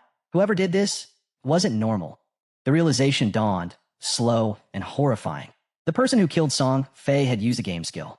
And if that were true, if skills from the game could be used in the real world, then everything was about to change. She replayed it in her mind. The sudden kill, the vanishing act, the way the Lifespan was absorbed. There was only one person who could have pulled that off. Shadow. But before she could say another word, before she could run or scream or warn anyone, Fwhip! A dart struck her head. She dropped instantly, dead. The guards froze, stunned and powerless. And somewhere in the panicked crowd, watching it all unfold, was Chin Fong. Dusk had fallen when the news broke. A shocking report announced the death of superstar Zhu Fei at the Jian Plaza. But that wasn't all. His most devoted fans, overwhelmed by grief, gave up the last of their Lifespans, collapsing beside his lifeless body. Police investigations soon uncovered the chilling truth. Zhu Fei's death wasn't natural. It was caused by supernatural abilities. Meanwhile, tears streaked down the faces of Qin Feng's sister and her friend. Fear gripped them. Just yesterday, they were cheering at Zhu Fei's concert. And now he was gone.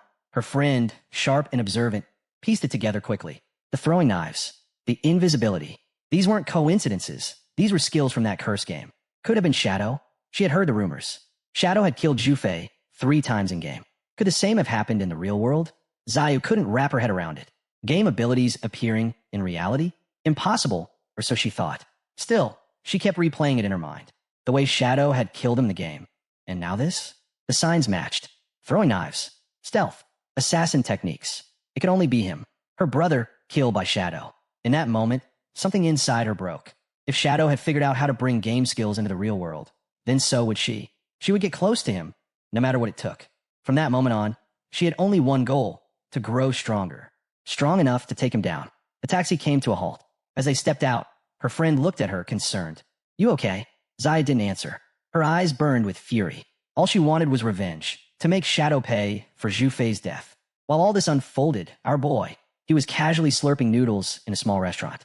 Even in a game world where players couldn't die, their bodies still needed food. Hunger was real. Just then his phone buzzed. A message popped up. It was from Yang Zioya. She warned him. Fatty, who was livid. He blocked Qin Feng's phone and WeChat. If he didn't show up soon, he'd be fired, no salary for the month. Yang Zioya was someone he respected. A bit soft-hearted and often bullied, but kind. In his past life, she'd even been part of his Godslean guild. Qin Feng messaged her back, telling her not to worry about him or the job. Instead, she should focus on leveling up in the game. She replied, puzzled. Wait, have you played this game before? I heard it's crazy hard. People are literally burning through their lifespans. He explained simply. No matter what class she picked, the key early on was to boost agility. Just focus on that. She nodded, unsure but willing to trust him. Still, she brought up another concern. She'd heard the lifespan rewards in the game were insanely expensive. Then, curiously, she asked about his own progress. How much have you earned so far? Qin Feng smirked and replied, not much. Already spent most of it. He wasn't worried about Fatty Who. That guy was just a pawn. The real issue? His boss, Qian Shishir, the president's daughter, the one who actually ran the company where he used to work. And this girl? She wasn't someone to be taken lightly. All day, Qian Shishir had done nothing but chase men. First, she was spotted entering a hotel with 6 older foreign guys.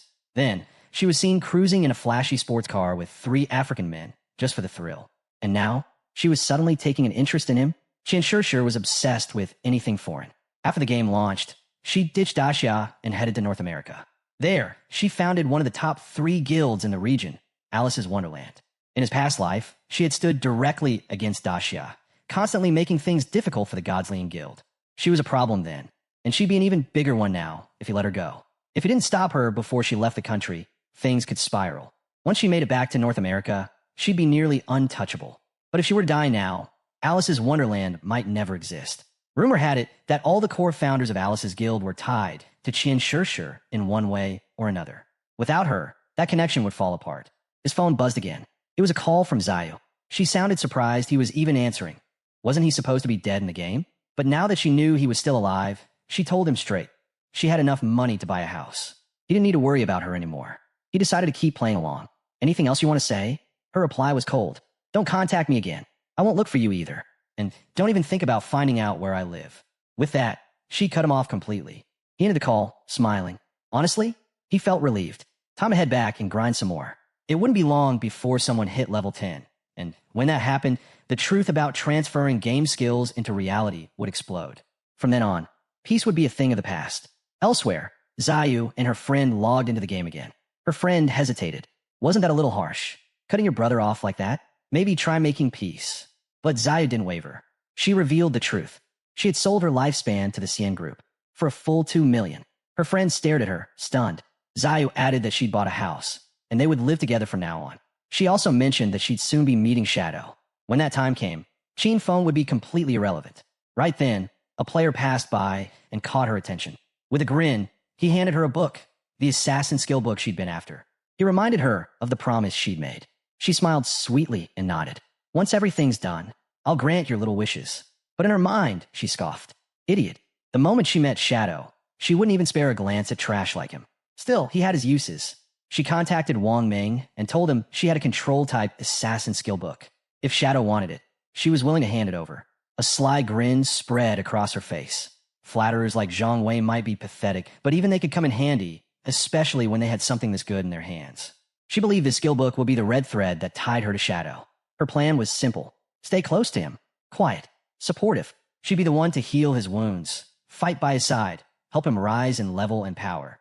She wanted him to feel her presence. Truly notice her. Trust her. See her as someone irreplaceable. His other half. But once she was strong enough, once he was no longer useful, she would end it with her own hands. She'd kill him. Rip out his eyes. All in the name of her brother, Zhu Fei. But things didn't go as expected. Wang Ming got back to her with Shadow's answer. Shadow said the skill was trash. He didn't want it. She could sell it if she wanted. Just like that, dismissed. Elsewhere, Shadow had logged into the game. Almost immediately, he heard the clash of battle. This wasn't your usual fight. It sounded serious. He followed the sounds and spotted a player struggling with a massive boss. The guy, shield in hand, was trying to fend off a multi-armed creature. But escape was futile. Moments later, the beast shredded him into pieces. Shadow recognized the monster right away. Golden Arachnid. Level 8. Gold tier. Worse. It had anti-stealth level 2. That meant his invisibility would be useless here. The monster could see right through it. The Arachnid let out a terrifying roar. Qin Feng didn't flinch. He burst from hiding and launched a direct attack, Shadow Slash, landing several strikes in rapid succession. Thousands of points in damage. His current buff gave him double damage when striking from outside the target's vision. But since the Arachnid could see through stealth, that bonus didn't apply. His damage took a hit. Luckily, Graceful Liberation kicked in. Its legendary effect boosted weak point hits, specifically to the head and heart, by 200%. Of the 9 hits he landed, 3 struck true, triggering triple weak point damage. It made up for the loss in overall damage. A clutch move, and he silently thanked Xiao Hai. She had helped him find the Faith Temple. That skill was paying off now. A nearby mage watched, stunned. One single skill, and the Golden Arachnid's health bar dropped by 16th. Then, Qin Feng threw a venomous throwing knife. It landed right in the monster's skull, dealing 1,783 damage. But he could feel it. This silver tier skill was already falling behind. If he wanted to keep up, he had to evolve. He needed a higher tier of invisibility, a new class advancement. Just then, the Arachnid turned on him, lunging to strike. The mage froze in panic. But not him. Qin Feng's eyes lit up, not with fear, but certainty. The monster attacked. He weaved through its strikes effortlessly, dodging with pinpoint precision. The mage and her friend were speechless. It wasn't just his speed, it was his awareness. His reactions. It was like he knew the Arachnid's every move. Truth was he did. He had fought this boss more times than he could count. In his past life, he'd teamed up with Qin Xiaoyou, who could barely protect herself, let alone heal him. So he had adapted, learned to survive on pure skill alone. A true warrior wasn't just about defense. It took movement, timing, evasion. That's how he made it to the top 100 in the world. And now, he was only getting started. Armed with nothing more than a basic warrior class, he launched another barrage of slashes at the boss. In no time, the Golden Arachnid's health dropped below half, then vanished. He activated stealth, disappearing from sight. Compared to bosses like the Golden Ghost ship, whose attacks were impossible to dodge, this one felt almost easy.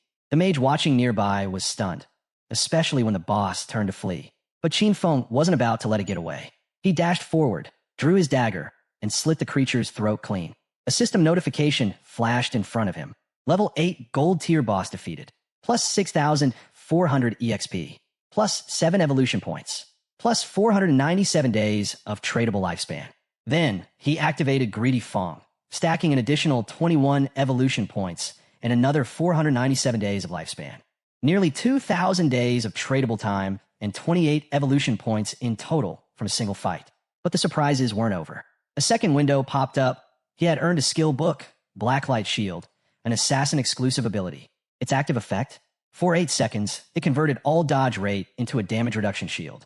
Cooldown, 60 seconds. For every 20% dodge rate, he gained 1 layer of shielding. Once the timer ended or the shield broke, the dodge rate returned to normal.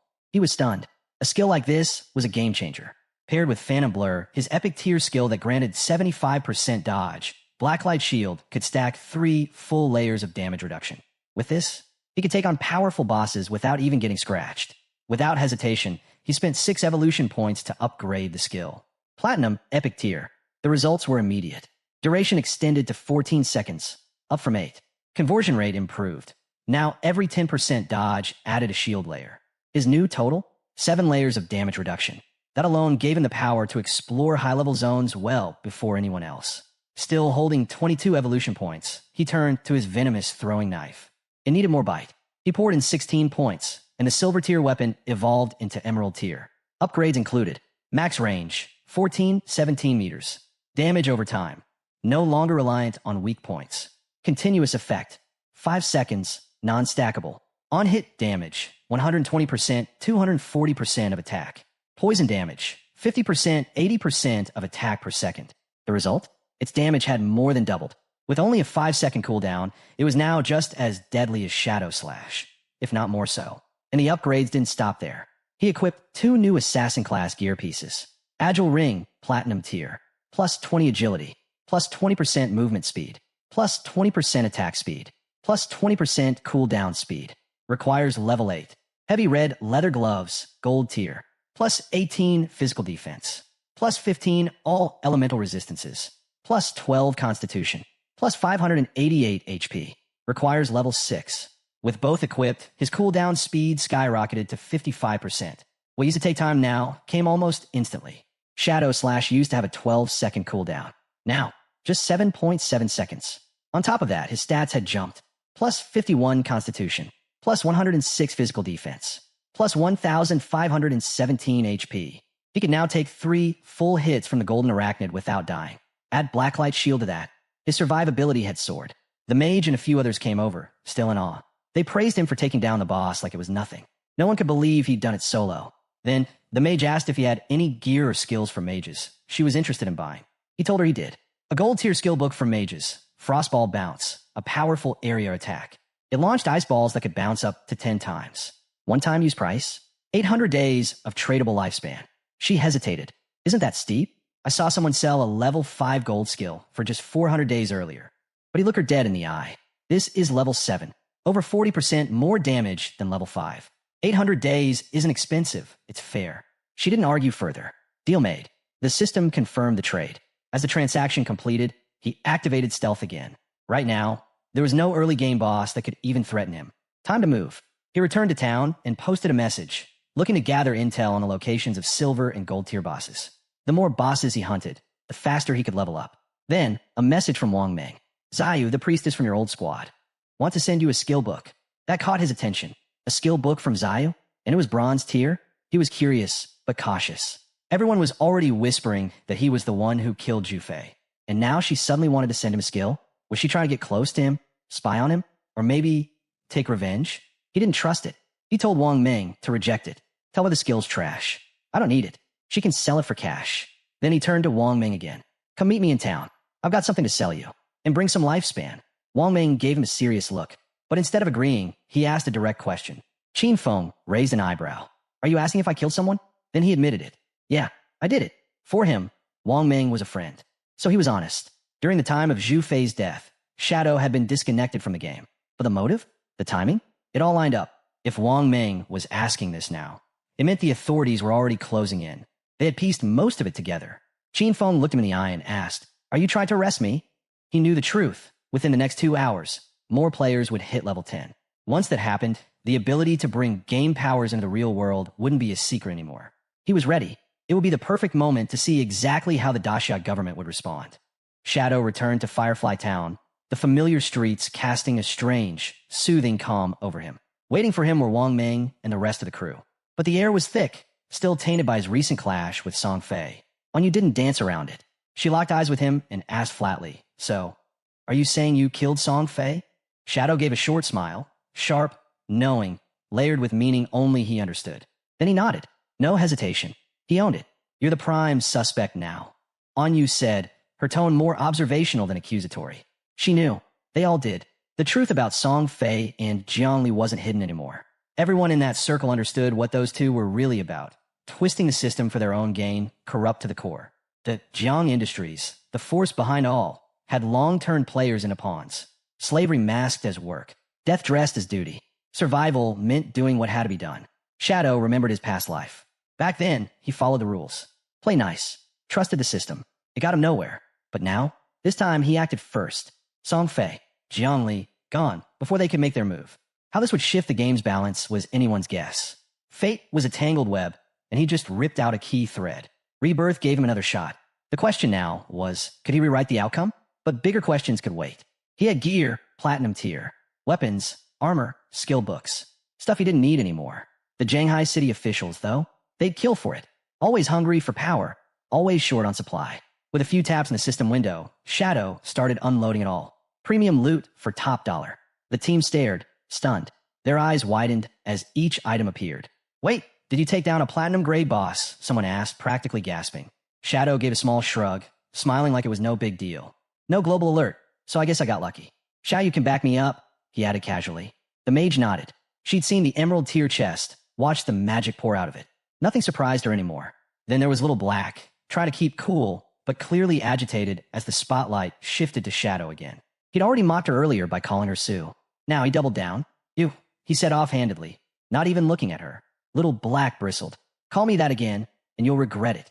Shadow just smirked. Wang Ming exhaled deeply, sensing where this might go. They'd barely survived a silver-tier boss. Meanwhile, Shadow was pulling platinum and emerald loot like it was pocket change. Breaking the tension, Shadow made his offer.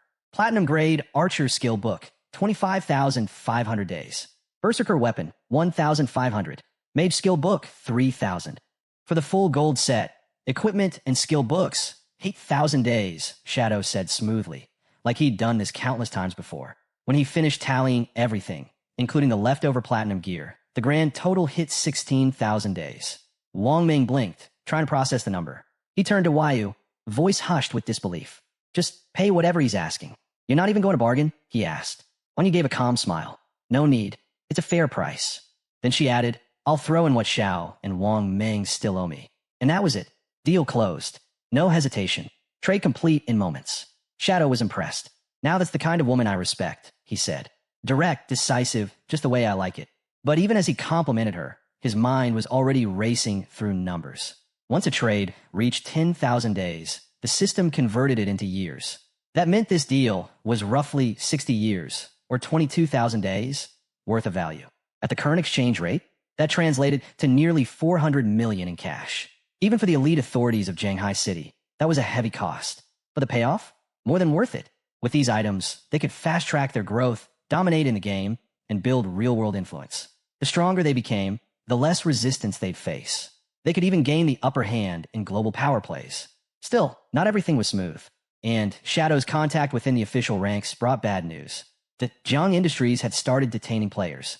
A rescue mission was forming, and they wanted Shadow in. He paused, weighing the situation. Was this genuine? Or a veiled attempt to rope him in or cover up his killing of Song Fay? I'm not going, he said finally firm. But I'll be honest with you. Your suspicions are spot on. I used game skills. I killed them. Both of them. No one else could have pulled it off. The weight of his words hit like a hammer. Everyone fell silent. The message was clear.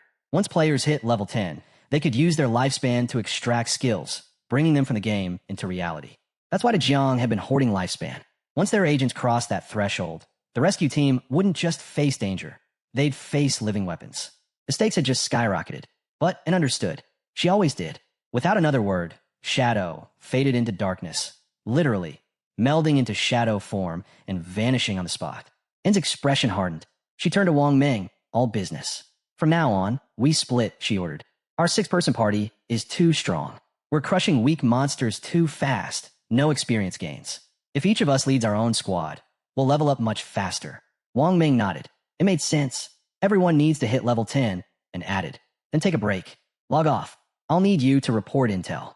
Just as they were preparing to head out, 2 players nearby in Firefly Town turned their eyes toward them. Shadow had set up his usual stall, but today, something was different. He wasn't selling. He was buying. A system window blinked to life for all nearby players to see.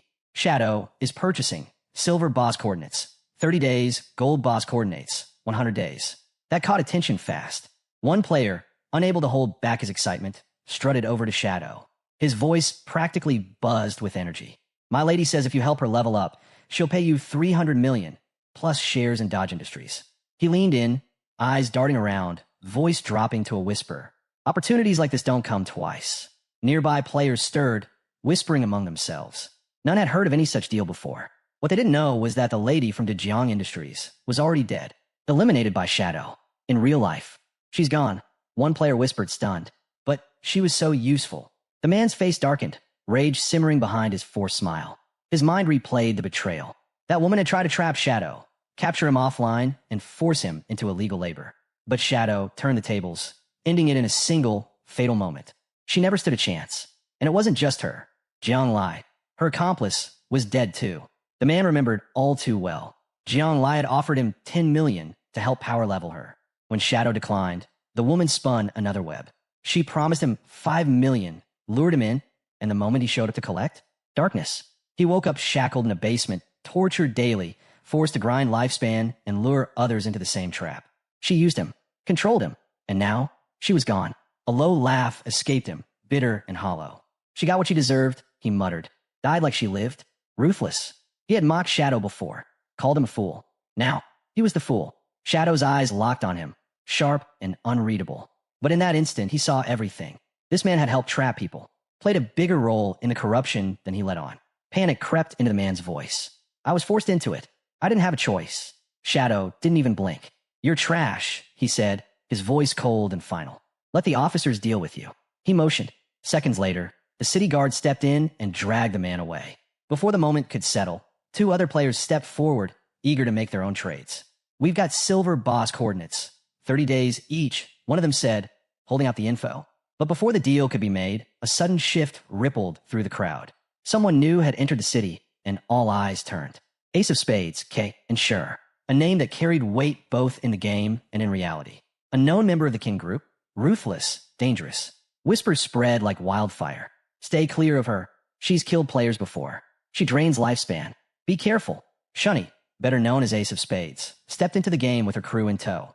Her smile was sharp, chilling. She looked around with disdain, unimpressed by the virtual world. It's easy, she said, her voice cutting through the murmurs. Buy your way to the top. Load up on gear. Grab the skills. Then target anyone who's sitting on lifespan. Her mood soured as she thought about her delayed flight. She should have been living it up in North America with Max Fackle by now. Instead, she was stuck here, in this game. Her glare swept over the city, then narrowed in on 2 players who trembled under her gaze. She looked at the 2 trembling players like they were insects, small, pitiful things from Dacia. Their weakness disgusted her. Tony, one of her crew, followed her gaze and smirked, full of swagger. Nice eye, he said, his voice oozing arrogance. These Dacia guys, they don't compare to what we've got. Wait till you see us in the real world. Kay and Sure, better known as Ace of Spades, felt her cheeks flush at the thought. Tony's confidence was infectious, and the idea that his men were leagues above these nobodies, it made her smile, her excitement slipping through despite herself. Then she caught wind of the latest news. Song Fay's player was dead. She fought him once, barely. He disappeared in under a minute. To her, he'd been a joke, a low-tier obstacle that barely registered.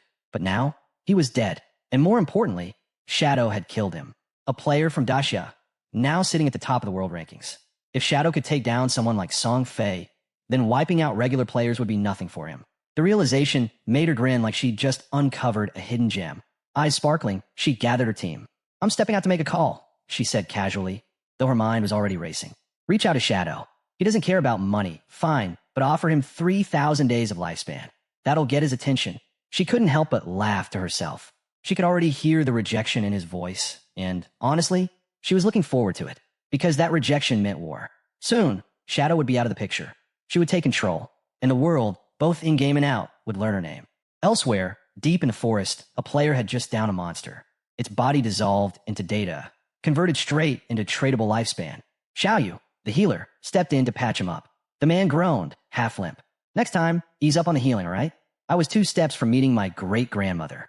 Xiaoyu shot him a sideways glance and smirked. You're still breathing, aren't you? He blinked, confused. I wasn't complaining. Just saying. She cut him off, not missing a beat. My hunger bar is at 90%. I'm logging off. Get yourself some food, too. He watched her vanish with a frustrated scowl. Great, he muttered under his breath. All that attitude, thanks to Shadow. His fists clenched. She used to call him boss. Used to look up to him. But ever since Shadow showed up, it was like he didn't exist. He swore to himself right then. He'd make her regret turning away. Meanwhile, Xiaoyu opened her eyes in the real world. She was back in her new home, her stomach growling. She reached for her phone to order food, then stopped, stunned. Every delivery app was offline. What is this? Has the whole world lost it over this game? She muttered bitterly. He always handled everything, kept her fed, made life easy. Now, nothing. I don't need him, she told herself, jaw tightening. I'll be fine on my own. Her hand curled into a fist. Without him, I'll do even better. I'll show them all. A small crab scuttled from a cave near the shoreline, desperate to escape. It didn't make it far. Shadow's blade flashed, clean, efficient. The crab dropped instantly, dissolving into mist. Another one down, he muttered, a trace of boredom laced with satisfaction. In just over an hour, he'd taken out 4 silver tier bosses. Each one had granted him 16 evolution points. His pace was relentless, his performance nearly flawless. As the crab's remains melted into tradable lifespan, Shadow allowed himself a smug grin. Average silver boss gives about 3,500 days, he mused. Not bad. With every kill, his gear got stronger. Now, every piece was gold tier or better. His cooldowns had improved drastically. Skills that once took 12 seconds were down to 6.8. Shadow Slash, his signature move, had nearly doubled in speed. But still no platinum bosses near the outskirts of the safe zone. Gold tier was the ceiling here. To go further, he'd need a profession upgrade. And more importantly, a higher stealth level. Platinum bosses had at least level 2 anti-stealth. With only level 1, he didn't stand a chance. He was still more than 20,000 XP away from level 3 stealth. And time was ticking. I've got to move faster, he muttered, already formulating his next plan. Let's head back to town. 105 years worth of tradable lifespan. Enough to make serious moves. Time to offload some loot and get ahead. Back in town, a player flagged him down, eyes wide with hope. Next time you've got equipment to sell, could I get first dibs? Shadow didn't respond right away. With nearly 40,000 days of lifespan stacked up, selling gear was tempting, but he had plans for that. He needed it for extracting skills. Still, he gave a faint smile. Let them wonder. Before he could respond, a figure stepped from the shadows, a man lurking behind a pillar. His eyes locked on Shadow, and his face lit up in recognition. It's him, the man whispered to himself, a crooked smile spreading. Shadow didn't stop. He moved like a ghost, unseen by most, untouchable. But the man wasn't letting this chance slip. He stepped forward with a purposeful stride, something sinister glinting in his eyes. I've got a job for you, he said quietly, slipping a contract into Shadow's hand. Real world hit. Name's Foam. The payout's worth your time. Shadow didn't even look at the paper. He kept walking, unreadable. The man grew tense, stepping in front of him. Wait, just hear me out. It's nothing big. Just a regular guy. Easy work. He dropped his voice.